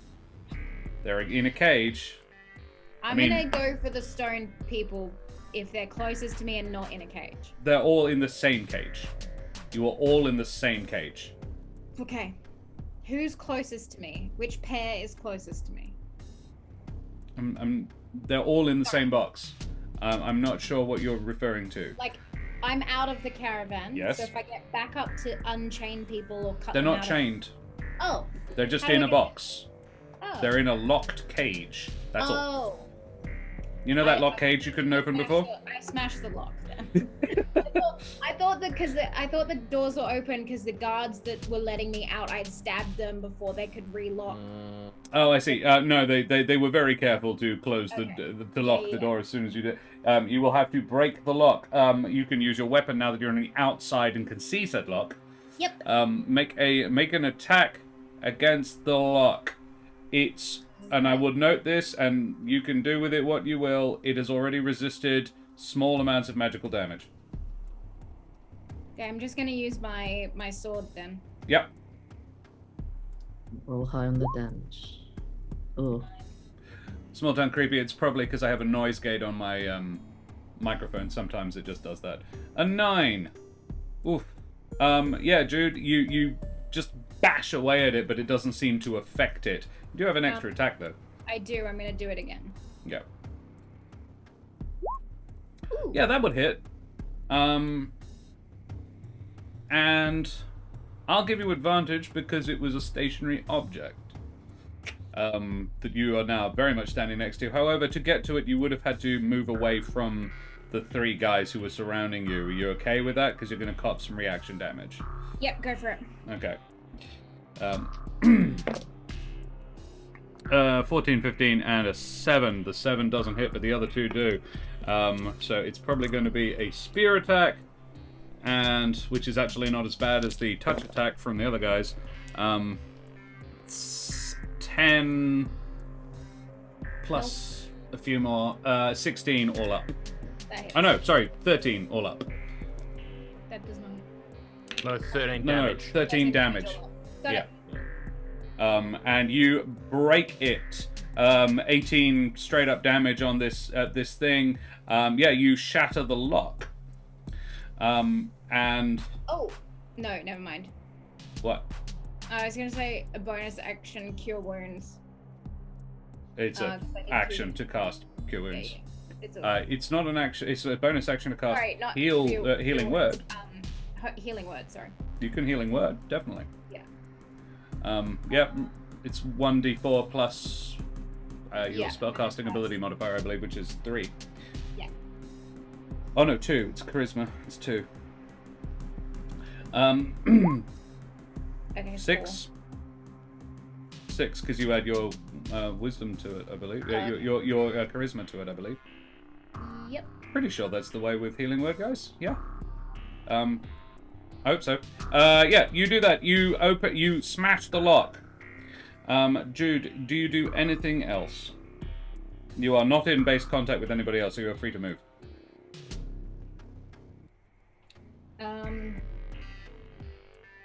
They're still near me though, surrounding that. They are within 10 feet of you. You basically moved 5 feet away from them. No, I'm gonna ready myself to attack them again. Are you standing in front of the gate of the door? Or have you No, moved to the side so the door can be opened? Side so people can get out. Very well. Okay, cool. Nelderberry, can you roll me? It's plus spell mod. Yeah, thank you, Nelderberry. It's now, yeah. I was correct. Nelderberry, could you roll me a d20 in chat? This is for the initiative of the creatures inside the cage. And we will go for the guards. One of the guards steps forward, Jude, and he's going to stab you. You just killed a mate of his. He gets a 15 on the dice plus 5? Yeah, 20. So he's going to spear you for a further 8 damage. Yes, Jude, yes. The other guards are going to gather. 2 of them are going to head for Trish. 2 of them are going to head for Nevermore. That's all of them. Benneck doesn't appear to be a big threat. The 2 going for Trish get a 15 and a 13. So again, Trish, not very much. You are now in the middle of like 4 guys, if we count Cahill. And Nevermore, you have a single Lahab next to you, and now 2 guards as well. A 3 and a 19 on the dice, which is going to be adding 24 I'll cast all up. shield. 24? 24, 19 on the dice. I will not plus cast 5. shield. Yeah. I will not cast shield. So you take 1d6 plus 3. 6 points of stabbing, piercing damage. Thank you. And we go back to the top of the order, which is Cahill, who doesn't like that Trish just tried to stab him, even if she didn't manage it very well, and he is going to lay into you, Trish. What did we get? A 14 on the dice. Very interesting. 14 on the dice is everybody else. Thank you, Nelderberry. Cahill turns to you, and he has a smile. He says, "You will make an excellent slave. Normally, I don't like to take them this way." He is going to make... He has multi-attack. He is going to make 3 attacks. 2 with his scimitar and 1 with his barbed lash. Trish, what's your AC? Oh, Oh, 17. he gets a straight up... He gets 17 on the dice with his first attack and 25 with his second. That's a crit. That so that's sucks. That's a fair amount of d6s to damage you there. It is a bunch of 3s, 9, and a further another 9, 18, plus 2 lots of 3, 24 points of this is slashing damage. Trish, you are resistant to it because you're raging. Yes, I'm also gonna uncanny dodge that to Harvard as well. Nice. Very well. Holy shit. I was adding that Or all one of together. them. You can only uncanny dodge one of them, so I will allow you to half. Oh. So it would you can knock it down to 8 of the 24 that you just took. So how much do I take all up? 8. 8 all up. Hell yeah. Oh, it's fine. That's crazy. It's Excellent. Uncanny barbarian, man. Uncanny dodge and barbarian. And then the barbed nice. lash is another 20. Wow. Yeah. This one's gonna hit you too. I'm sorry, Trish. Or saved all my good rolls for this one apparently. Wow.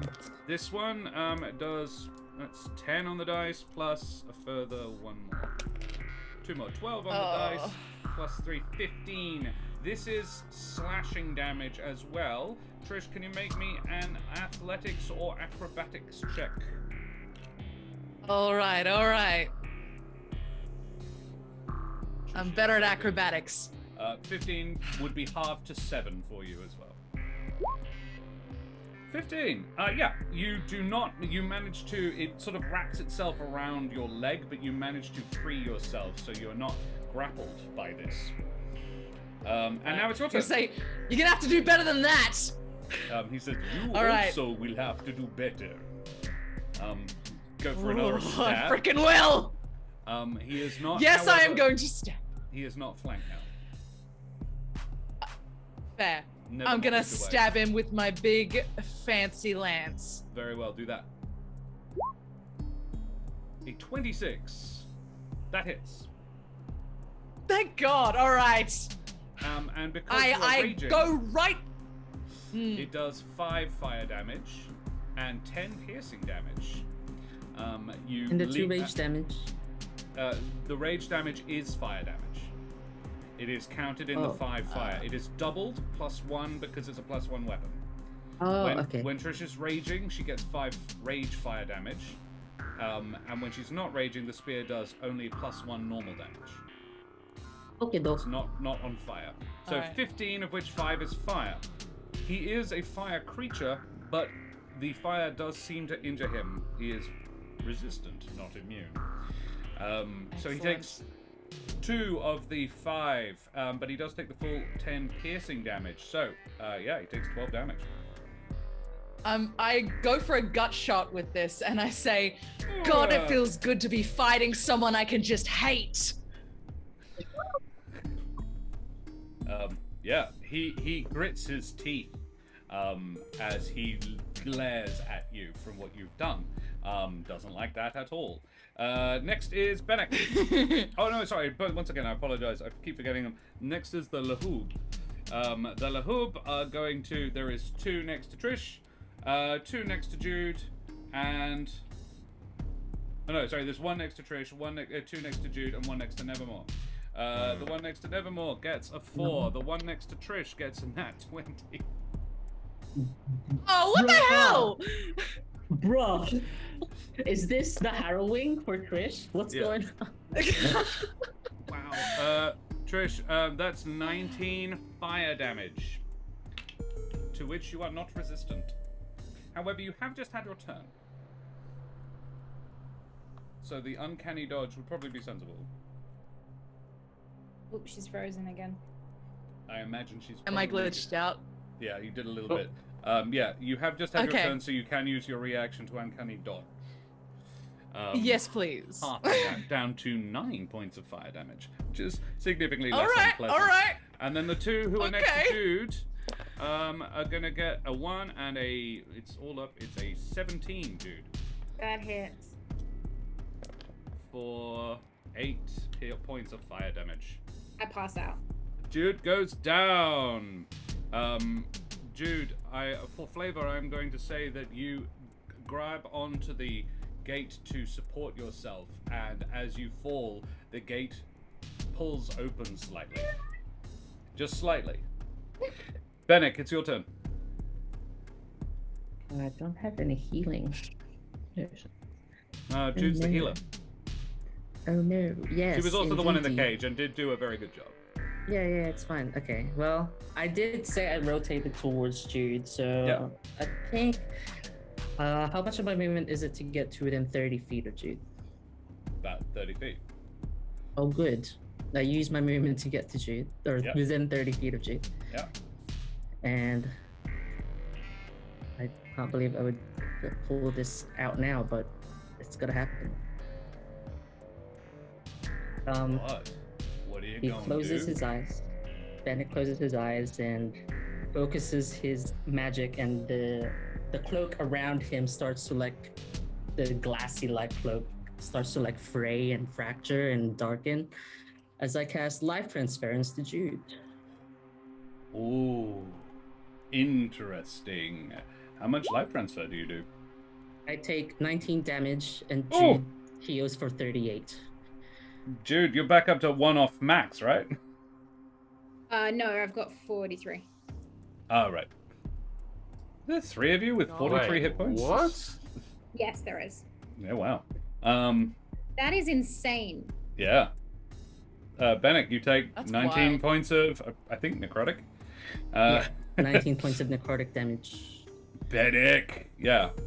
It takes the form of he closes his eyes so Benneck doesn't see it, but it takes the form of this or the glass shards kind of form around him this just as tall as him raptor vulture person that's like the long necked type vulture, and then that vulture figure kind of leaps from Benneck and then lands gracefully next to Jude and almost just pats Jude, and then she fades. Love it. Amazing. Yeah, Benneck, you do that. Jude, you feel quite a bit better. You are actually still slumped against the gate, I would say.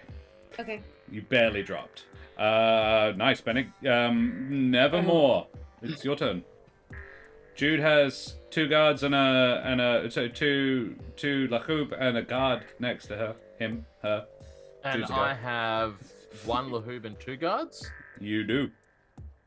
I'm going to, and just hear me out. I imagine this is going to work.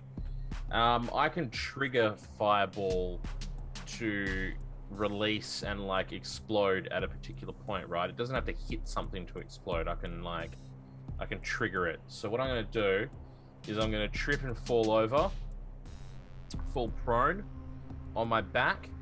So I'll kind of fall on my back as I'm falling, and then because they're around me, I'm just going to shoot Fireball directly above me, 21 feet up above my head, and unleash it, and hope that I catch them in the peripheral of it. I will say That's that great. you will take half damage from this. Mechanically, what you're doing isn't really allowed, and I'm pretty Okay. sure you know that. But I will say, I'm trying to hit them into the underside. you're trying to of do an that air 20 feet burst. I order. get it. Yes, That you're yeah, trying to yeah. be directly underneath, but it's in Yeah. 5-foot cubes. So I'll get hit with something. Yeah. Fuck it, why not? Go for it. It's still better. I would definitely say you would take half damage if you can make the save. Then you will take none. Tell you what. Okay. Frosty Boy, by the way. Yeah. So, that's one of my Frosty slots. And cast. Oh, Nice. big roll. Yeah. And then I need to make a dexterity saving throw. Yes. That even if they make it, nice, Nevermore. You take 0 damage from your own frosty fireball. I would say possibly because you're on the plane of fire, and the frost sort of evaporates just before it gets to you. You feel a wave of cold air. It's probably really quite refreshing. Nevermore, you are now prone, so the next dex save you make is at disadvantage because the Lahoub next to you explodes. Okay. 7. I'm afraid you are going to cop the full fire damage from the Lahoub exploding. That's okay. For 10 fire damage. However, Nevermore, you just killed 3 things. Beautiful. I'm just laying on my ground, things falling down around me, and I'm like on my back in the sand, like. And because of your warlock feature,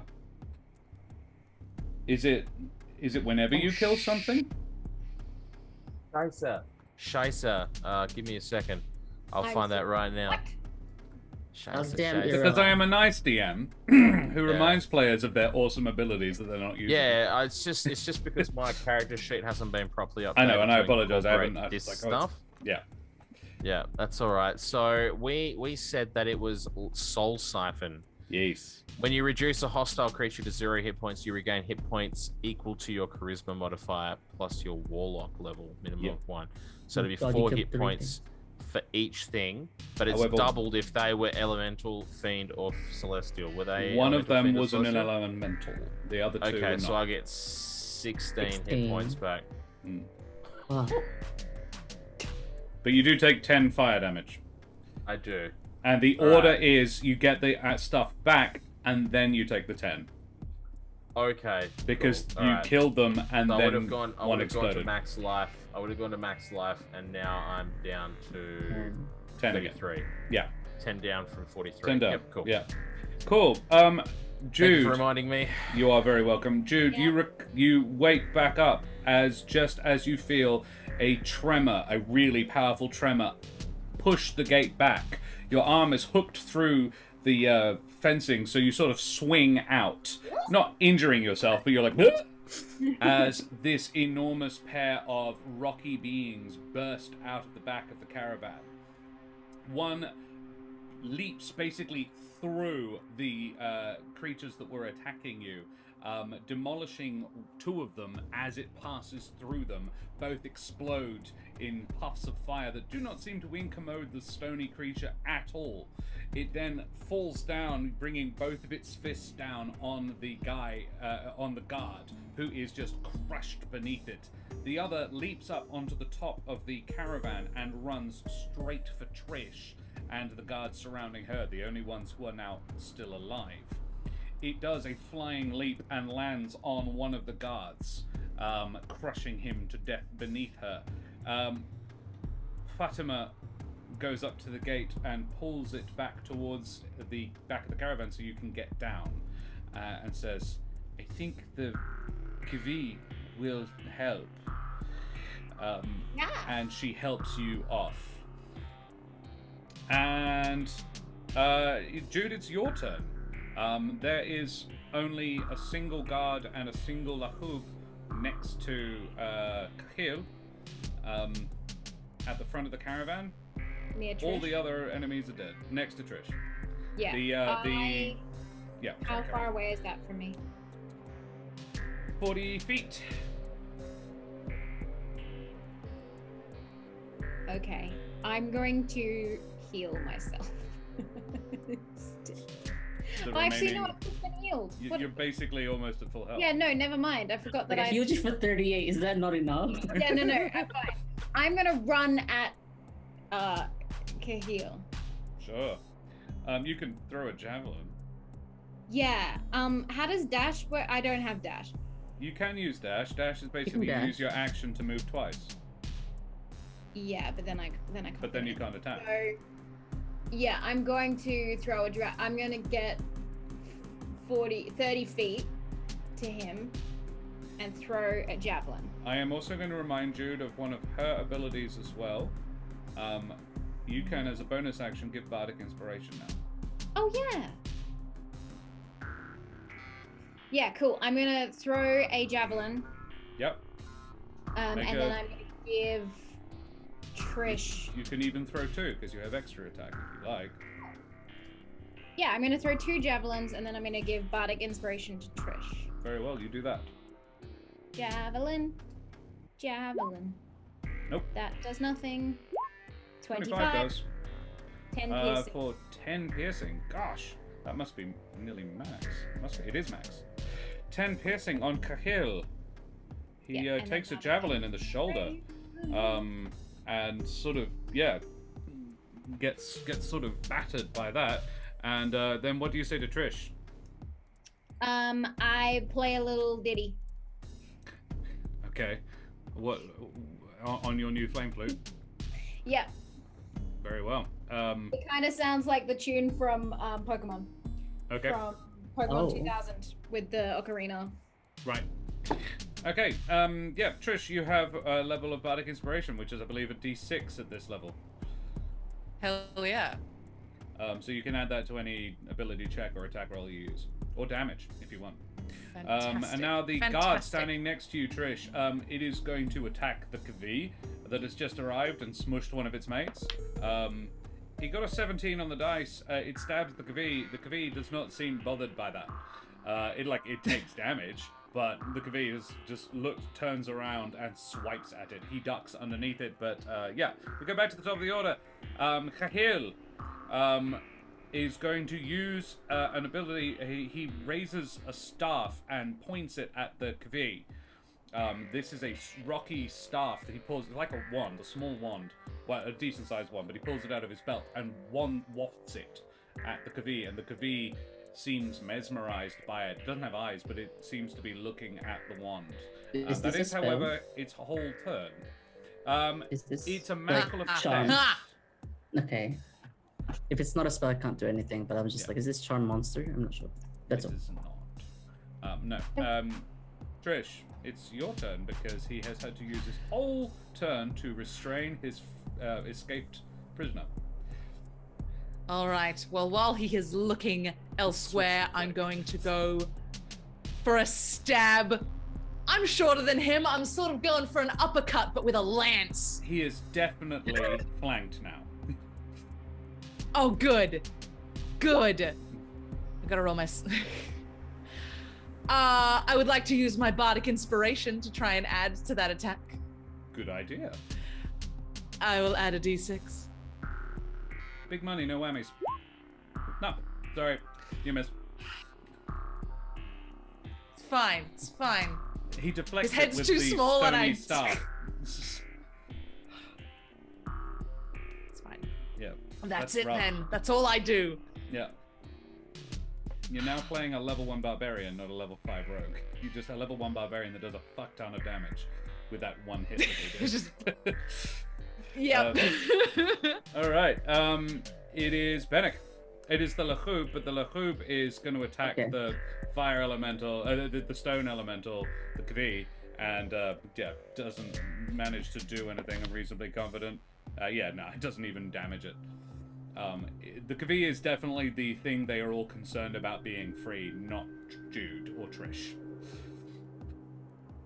Okay, great. Right. Not a highway robbery. Not a highway robbery. It's just a shoot. See, the boss man. What is the third time? Okay. Nice. 24? Yeah, 24 does. Just enough. Great, cool. I check on Jude. It looks like, she ran. Okay, she's fine. She's good. She's 10 feet away from Kahil, I imagine. Yep. Cool. You shoot him for 6 damage. I walk closer, so I'm 45 feet from Kahil. That's it. Yep, you do that. Nevermore.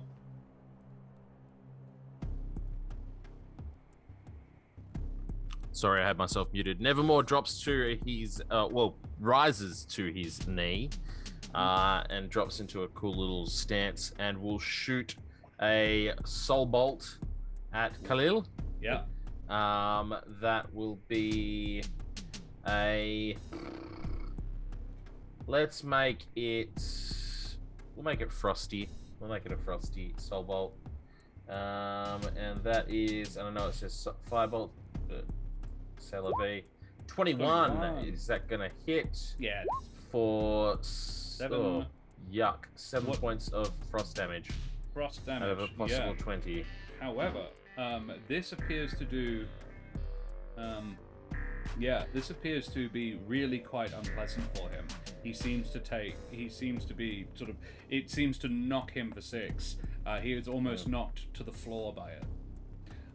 Sorry, friends come first. And as he rises up, you can see that all of the skin on one side of his face has gone, like all the fire of it has faded, and it's now just dark brown. No hard feelings. Yeah, and then it is That's literally all I would do. Yep. Yeah, cool. Then it is the Kavi. The Kavi breaks both the guard and the remaining Lahub, but then turns to Kahil, and Kahil says, "Perhaps we should be talking. You are very persuasive. What's the word he used? Negotiators. There is no need for further unpleasantness." The Kavi do not get any closer to him. Jude, it's your turn. I get closer to him. You do that. You're 10 feet away from him. Stab him twice. I move closer. I am going to stab and slash at this man. You do that. Make 2 attacks. Good old stab and slash. Good old stab and slash. I'm also going to do smite. Very well. See if you hit first, but yes. Yeah. 19. 19 does, yes. Are you gonna add some smite damage to that boy? Yeah. What? First level or second level? First level, it is 2d8 extra damage. Yep. Second level. Mm-hmm. I don't know how to. Hold on. Just type in slash roll 3d8. Yep, there you go. 14. 3d8. 14 more. 14, Beautiful. 20. So it's 27, 29 damage. 29 damage. Yeah, Jude, how do you do this? Far out. I am going to. Negotiate this, asshole. I think I'm going to reach towards him, take back my muffin at the same time that I like carve into his stomach. And Jude, you see just a little bit of ash comes out of his mouth because you're like right up to his tusks, and then his eyes turn like to obsidian glass, and he just collapses. Dead people don't deserve muffins. Put it back in my bag. True enough. Yeah, cool. Jude. We didn't mean any of that stuff we said about you. Obviously, we were trying to be deceptive. Everything's all good. And I'm just run over to the body and start grabbing the gold coins back. The Kavi both move away. They just start walking back the way the caravan came into the desert. Fatima comes out of the caravan as well and looks around, and it takes in the destruction that you guys have wrought in what amounts to 15 seconds. I'm cleaning my sword as I make my way over to her. Yeah. You're free! Yes. I don't know what to do with that. Well, firstly, you could get us into the city. Of course. Perhaps you could pretend to be the guards I have hired for all of my wares. I mean, that's better. I was going to say we could get back in the cage and be your slaves. I need someone else to drive the carts. This was so quick. We should get the bodies away. Yeah. I mean, I can get the bodies away. Dear God. Benneck, make an investigation check on the bodies. I freaking love this.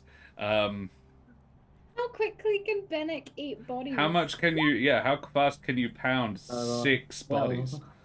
12. I imagine you've gone over to the body and gone like, It's like holding... The skin it is flesh, but it's got the texture and taste of sulfur. The taste of sulfur, the smell of sulfur, and the texture, the outside of it is like the texture of rock.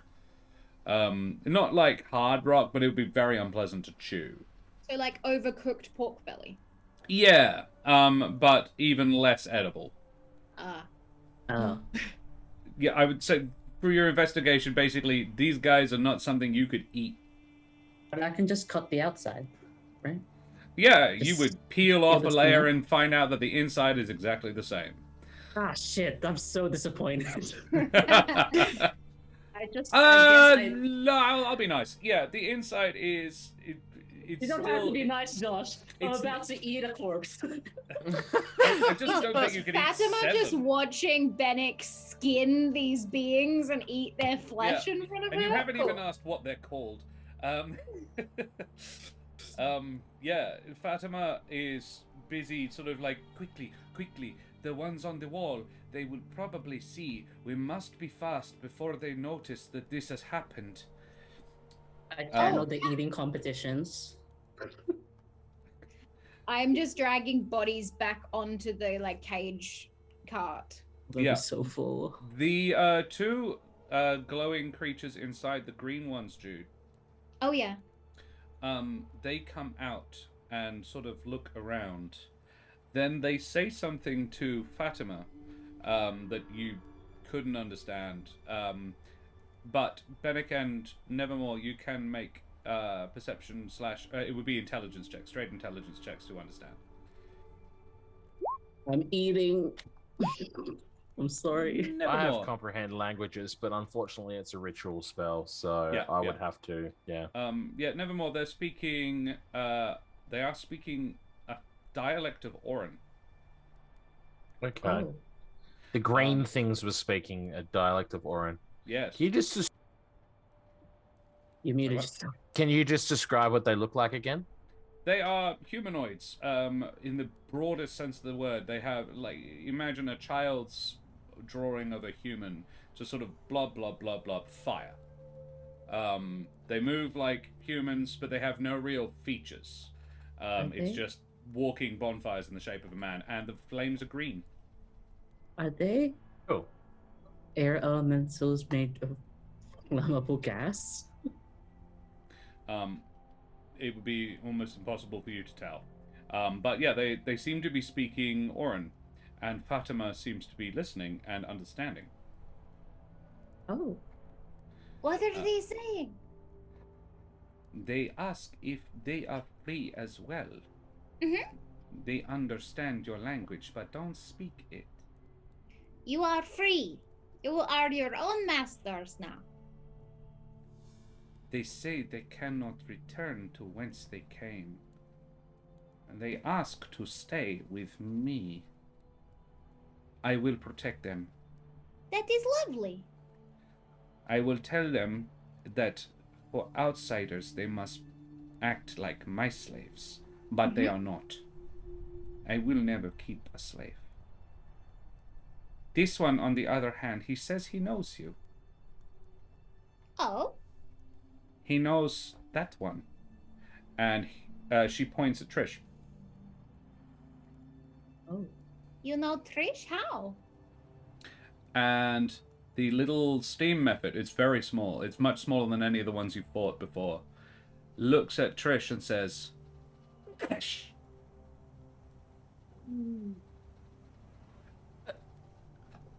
Hello? Hi? How do I know you? Do you know Kesh? And it nods. And then points at Trish. This is not Kesh. It I'm a friend of Kesh. We know Kesh. it turns and jabbers something in Ignan to Fatima, and Fatima says, apparently it met Kesh on your plane with its mother? Kesh helped it come home, Oh, lovely. Oh. but coming home it was separated from her She apparently is in the city. Well, we will also Oh. get you to your mother.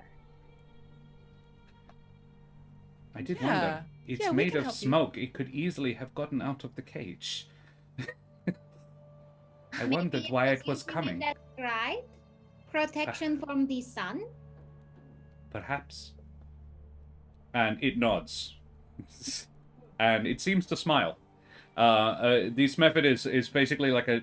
Imagine like a Harry Potter goblin, but Oh, with no legs, like mist instead of legs. I do And my it's dance been at on Miss a... Team. You do that, and it seems to enjoy it. And it actually joins in. And yeah, it looks like a Harry Potter goblin on a diet, but with no legs, and it's made of steam. Yeah,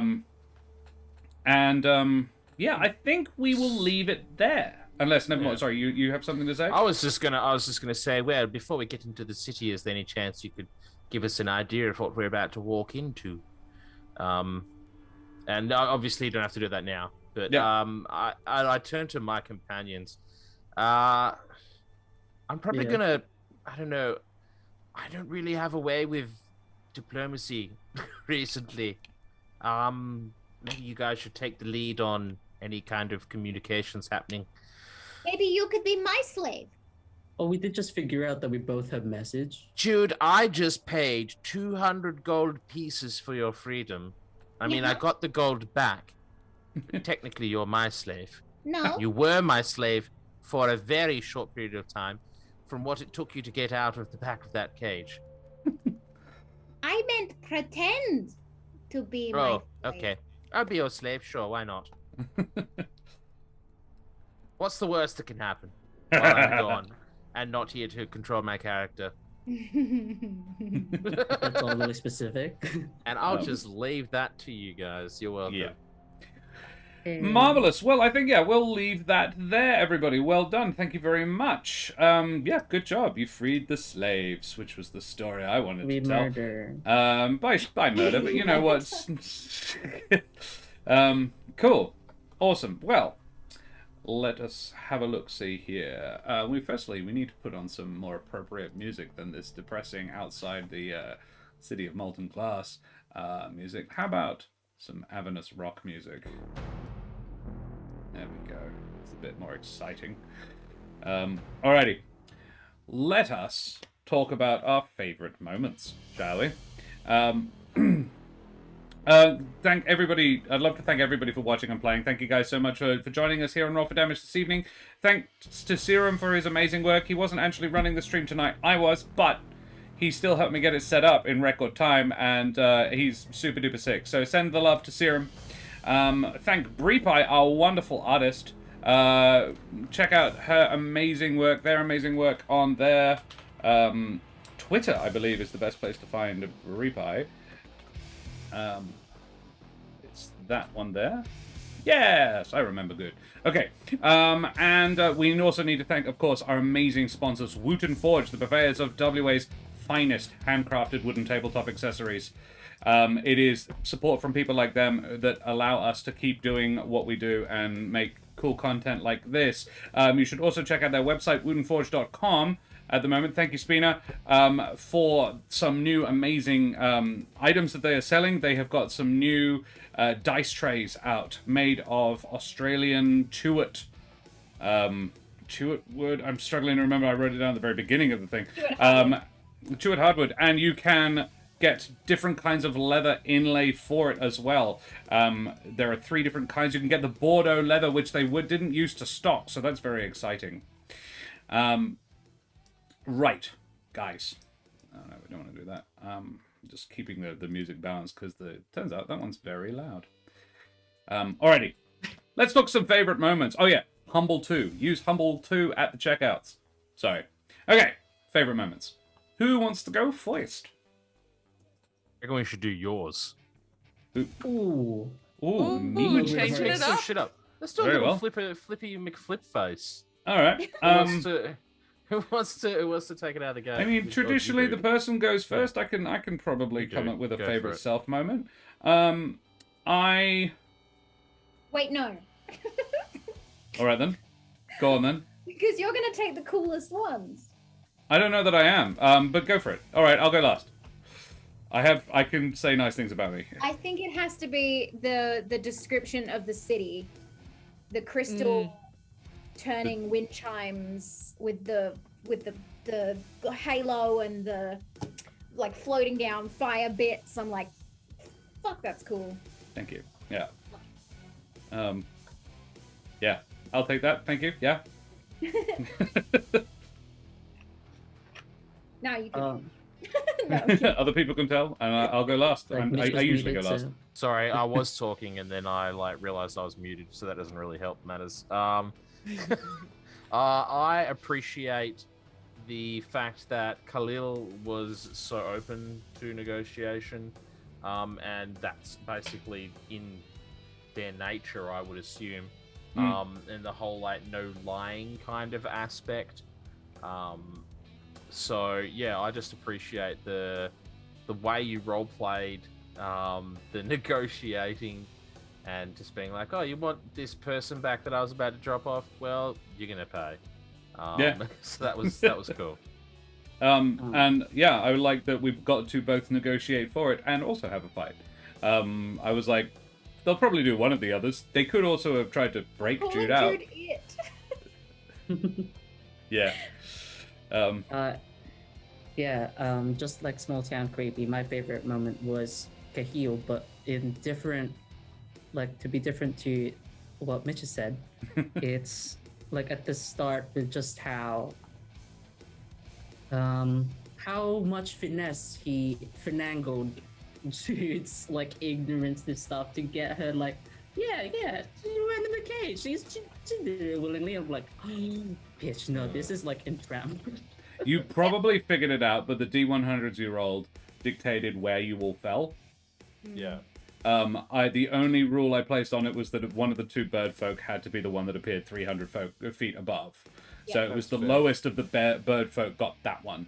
And then the lowest person got dumped in front of Kahil. Me. Yeah.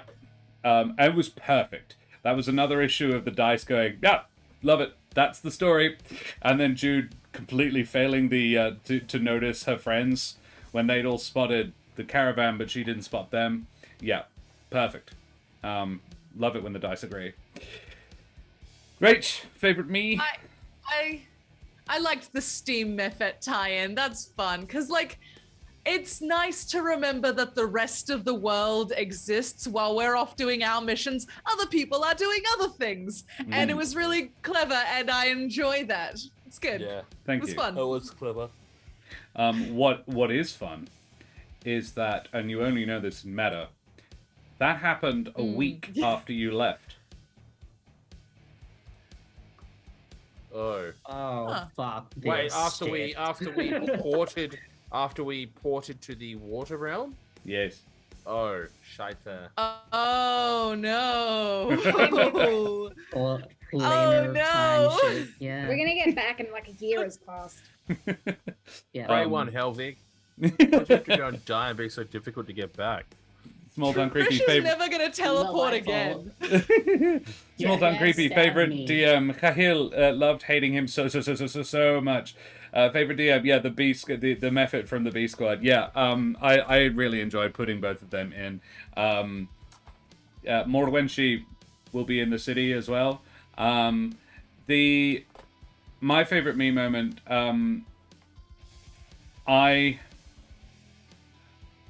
I have a slight apology as well. I had not clocked, and AJ pointed it out to me at the halftime, that slavery might actually be a trigger for some people. And I apologize if anybody was upset by that at all. I suppose the reason it didn't clock for me is because I'm like, but they're going to kill them, right? I just figured that was going to be the way it was resolved, and I was like, how can we find the most reprehensible thing we can possibly... There you go. But my favorite me was my solution to it. I wrote in my notes, as soon as they free the Kavi, the fight essentially ends. Because the Kavi are brutal stone elementals that just destroy shit. And the only person who can even vaguely control them is Kahil. So I really enjoyed the Kavi. Kavi is Finnish for stone. And all of the names mean things. I really quite like using that. So little subtle things put in there. Lahab is Arabic for flame. Kahil is actually friend in Arabic. It's also a very popular name, but it's, it means friend. And I was like, that's funny to me. Alrighty, let's talk about somebody else. We flattered me enough. Let's talk about Jude. Jude got thrown a curveball today, and AJ dealt with it very well. AJ, your favorite you moment? Oh, playing naive Jude with Kahil at the beginning and being like, oh, yeah, no, I'll go with you to the city. And just because I knew what was happening. I was like, this guy's not a good guy. I'm about to be kidnapped. Like, Jude napped. And I was just playing into it. I was just like, yeah, I'll get in the back. Cool. Yeah. Agreed. That was fun. Dan, favorite Jude? Talking with Fatima about slavery. Being like, what's that? No, not a sword. Specifically, like, people aren't swords. Yeah. It's so irritating having to tell Jude something she doesn't understand. And yeah, that's good. Bad people don't get muffins. Damn it, it's more than creepy. That was mine. Yeah, Rach. I really enjoyed you falling for it so easily because just watching it was painful, but in a good way. And I'm like, if Trish knew what you were doing, good lord, no wonder you didn't have a parent in your life to teach you about stranger danger, so it makes sense, but it's just so painful to watch. Just like, oh, get in the car. That's great. Yeah. Also, slavery as a concept is a thing in the world, but slavery is just not something that it happens in Everden at all. So, yeah, it's fair enough that Jude didn't know what it was. Oh, it made perfect sense, yeah. Yeah, it was great. I appreciated the fact that literally in the midst of trying to acquire help for being shown through town, basically, or having a guide through town, Jude was doing basically the exact same thing, but with a different, like there was two conflicting parties, really. There was the slaves and the slavers. And while I was trying to get us in with the slavers to try and get us the pass, Jude was doing the exact same thing, but with the slaves. And it just worked out in the end that, now we have a guide, regardless of how that kind of panned out. Yeah.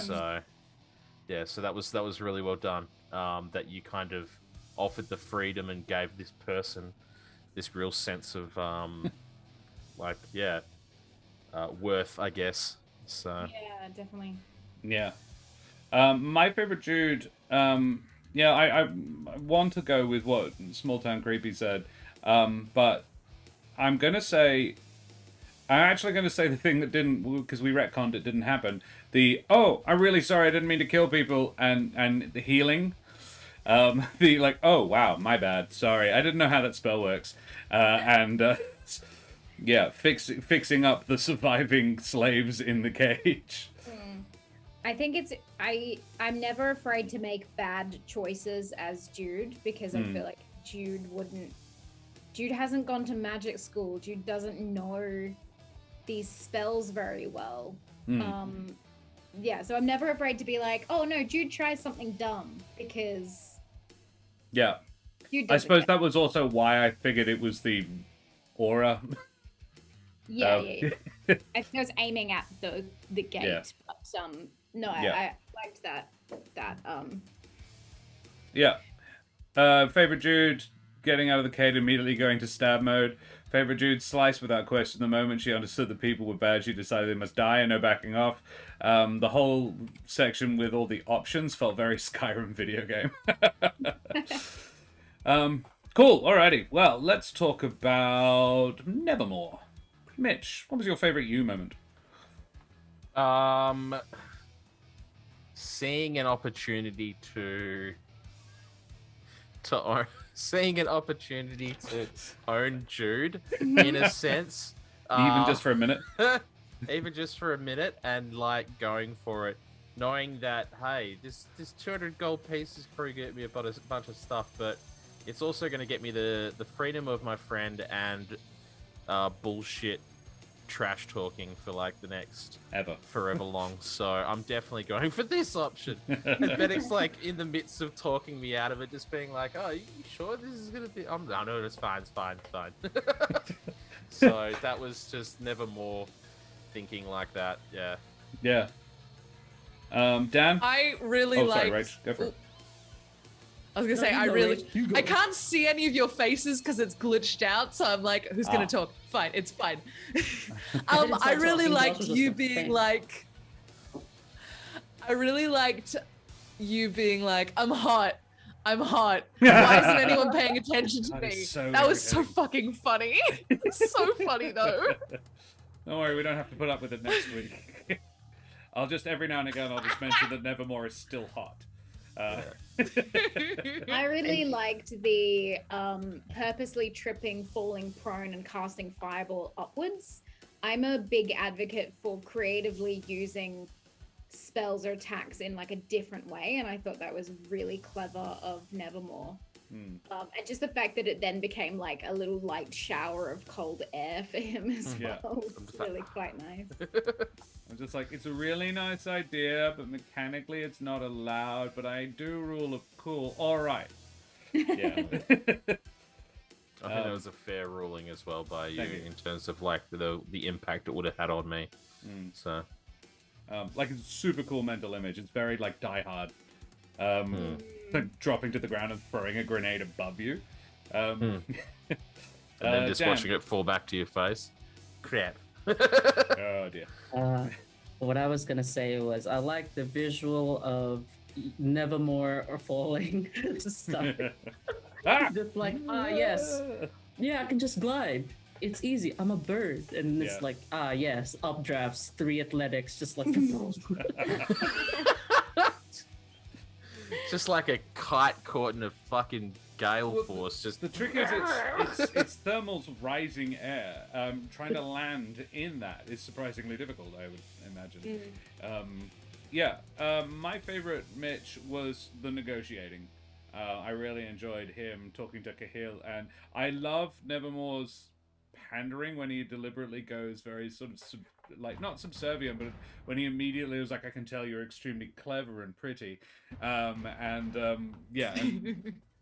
bows deeply to it. Like I love it when Nevermore tries to ingratiate himself with somebody. It's always quite fun to watch.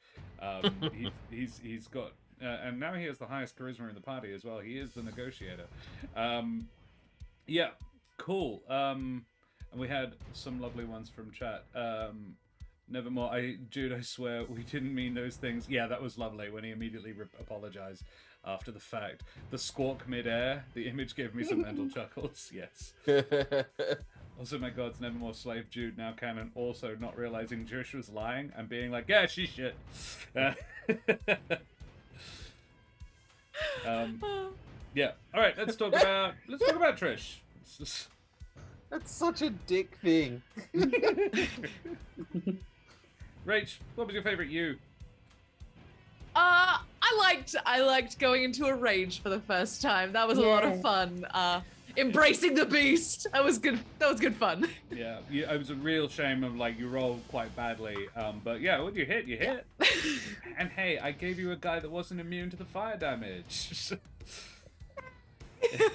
Thanks for that. That was good. I liked it. Yeah. Cool. Yeah. My favorite rage was trying to get into Cahill's head and convince him that she was worthless, but also that you didn't want her. It's just like, doesn't work because your logic doesn't make any sense. But I really like the approach. Oh, good. Yeah, that was fun. I was gonna say that as well. The blatant deception was really quite interesting. I have to go with that one. It was so funny.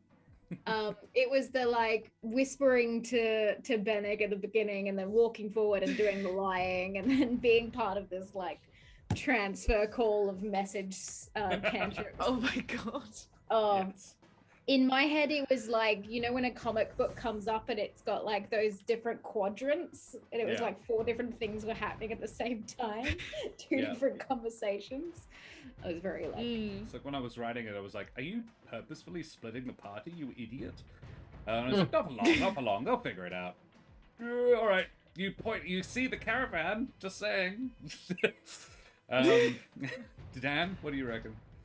Hey, my personal favorite. I feel like it was more of a Rachel moment than a Trish moment, but in character, after I got Jude being like, "I'm in a case," and they're going to sell me, and I was like, "Oh, slavery!" And then I went, "So, Jude's in a slavery," and your face was just like, "Oh no!"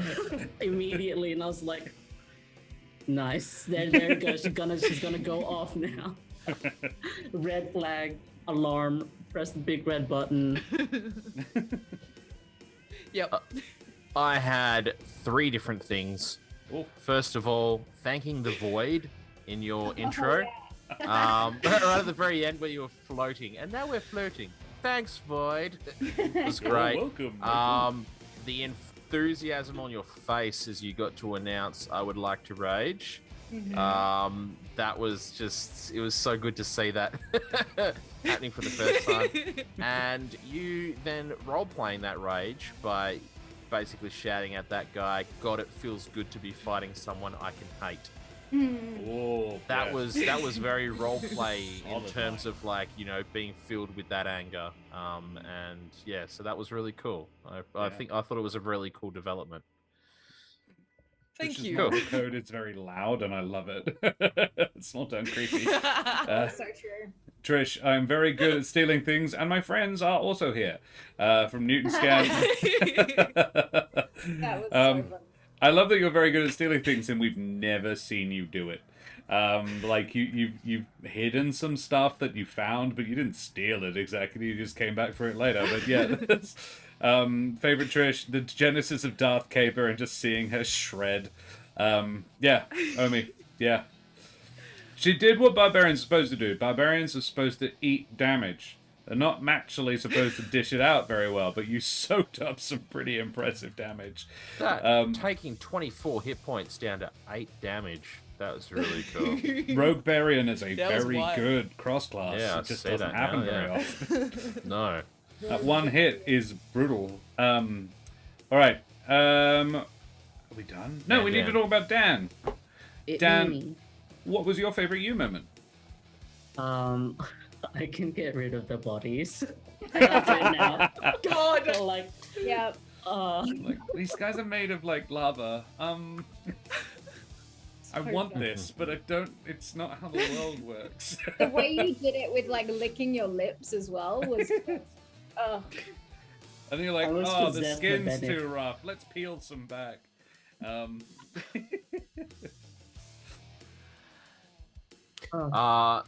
Life transference.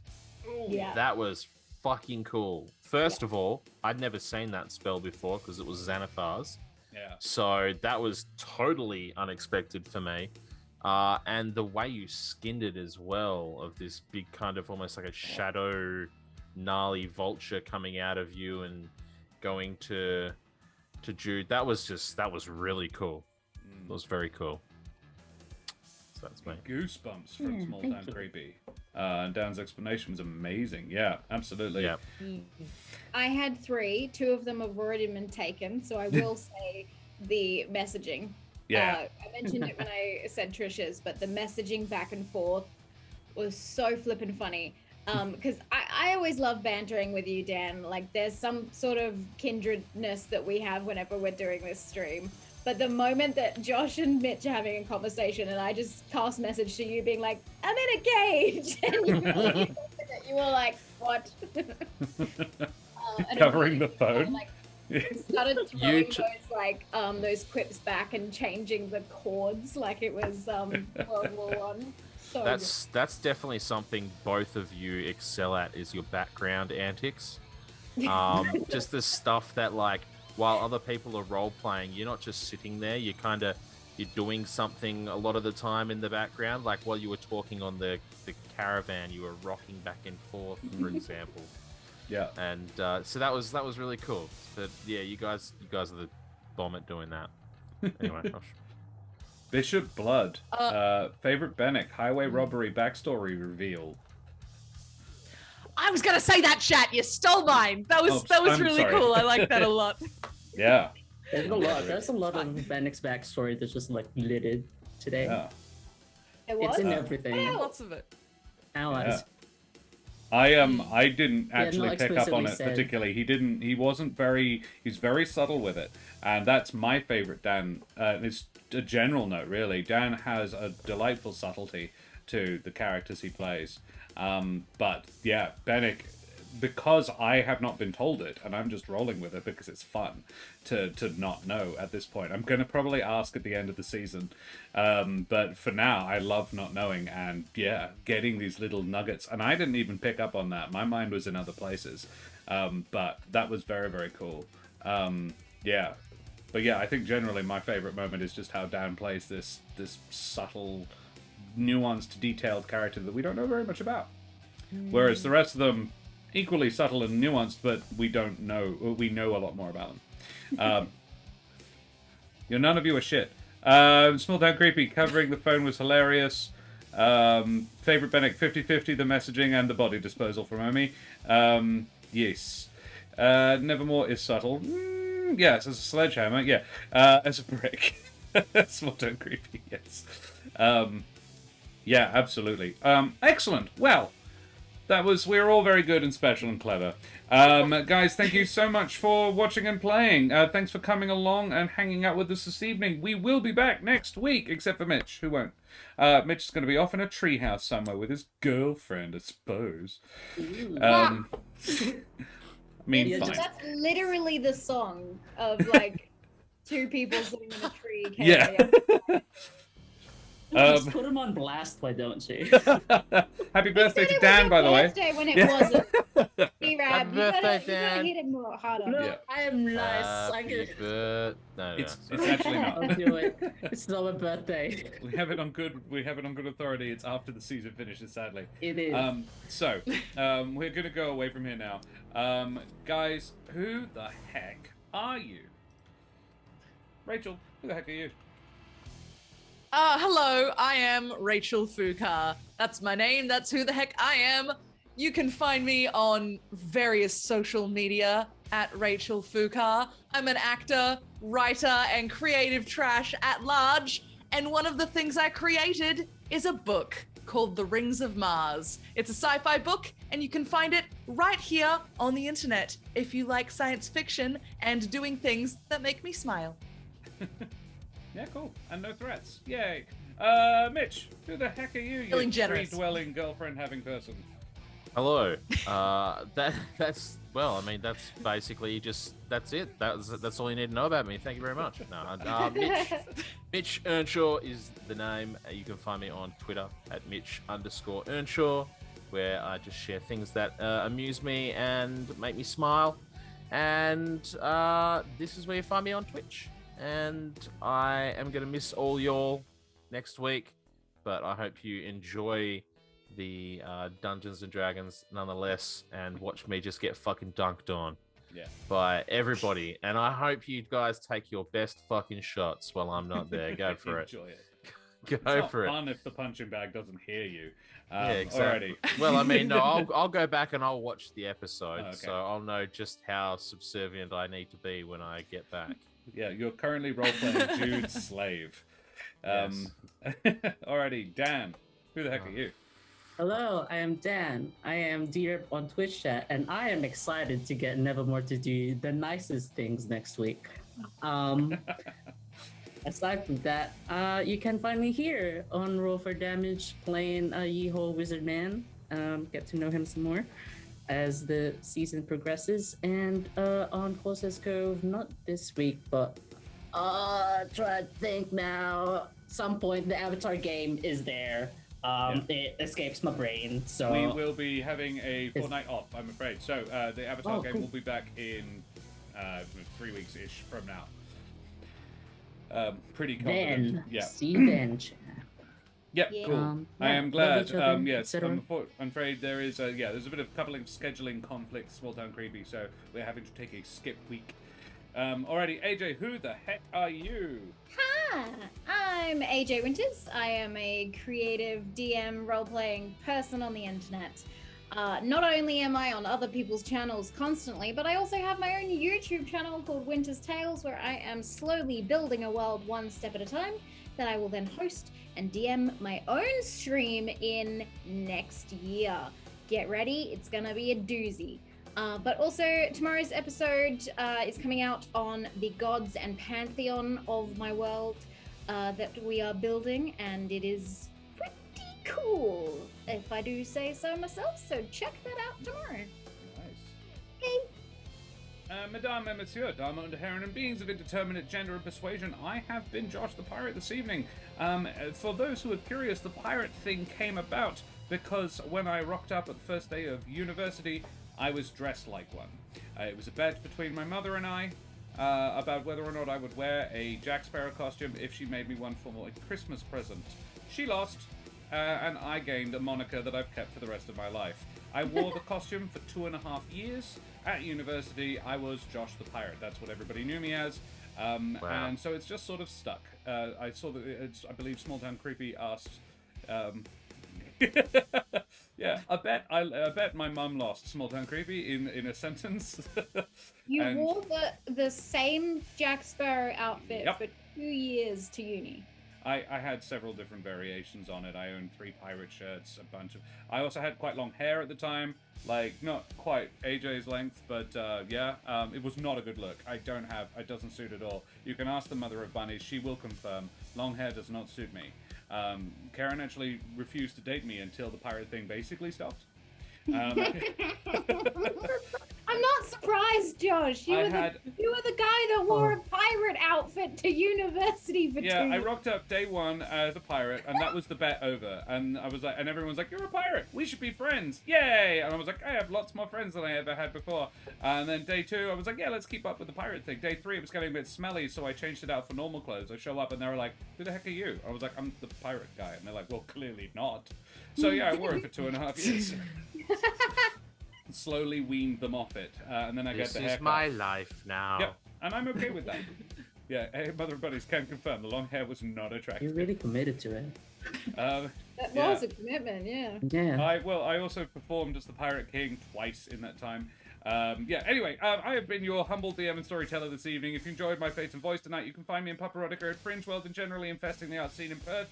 I also have my own new channel, twitch.tv/Corsairs Cove, with the second Humblewood campaign, which did feature a little mephit. His name is Ibn. You didn't find that out, and they didn't know that either. And I really enjoyed that he thought Kesh was Trish. Oh, it was cute. You all look the same to him. It's fine, it's little method. Wow. It's fine.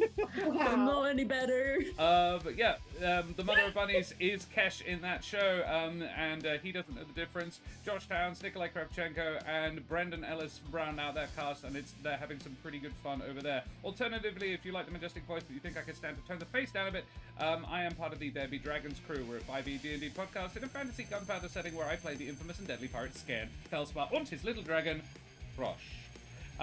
Guys, it's been a genuine pleasure hanging out with you this evening. We need to thank Wooten Forge because they're great. Check out their website for cool stuff. They've got some new stuff up there. Use code HUMBLE2 at checkout. If you've enjoyed, please follow and subscribe. Do all the things. Check out our socials. And our Discord. We'd love to see you there. We will go away from here now because we've been streaming for a while. We will go and raid someone. Eldritch Scribe appears to still be still be running, and I believe it's their finale this evening. So we are going to look to raid them. They are still streaming, so let's do that. Drop your favorite raid emotes in chat. Tell them where you came from. Give them the love. We love Daria. We love Des. We love AJ. We love all of them. See you guys next week. Take care, and we will be back. Bye bye, everybody. Bye-bye, everybody.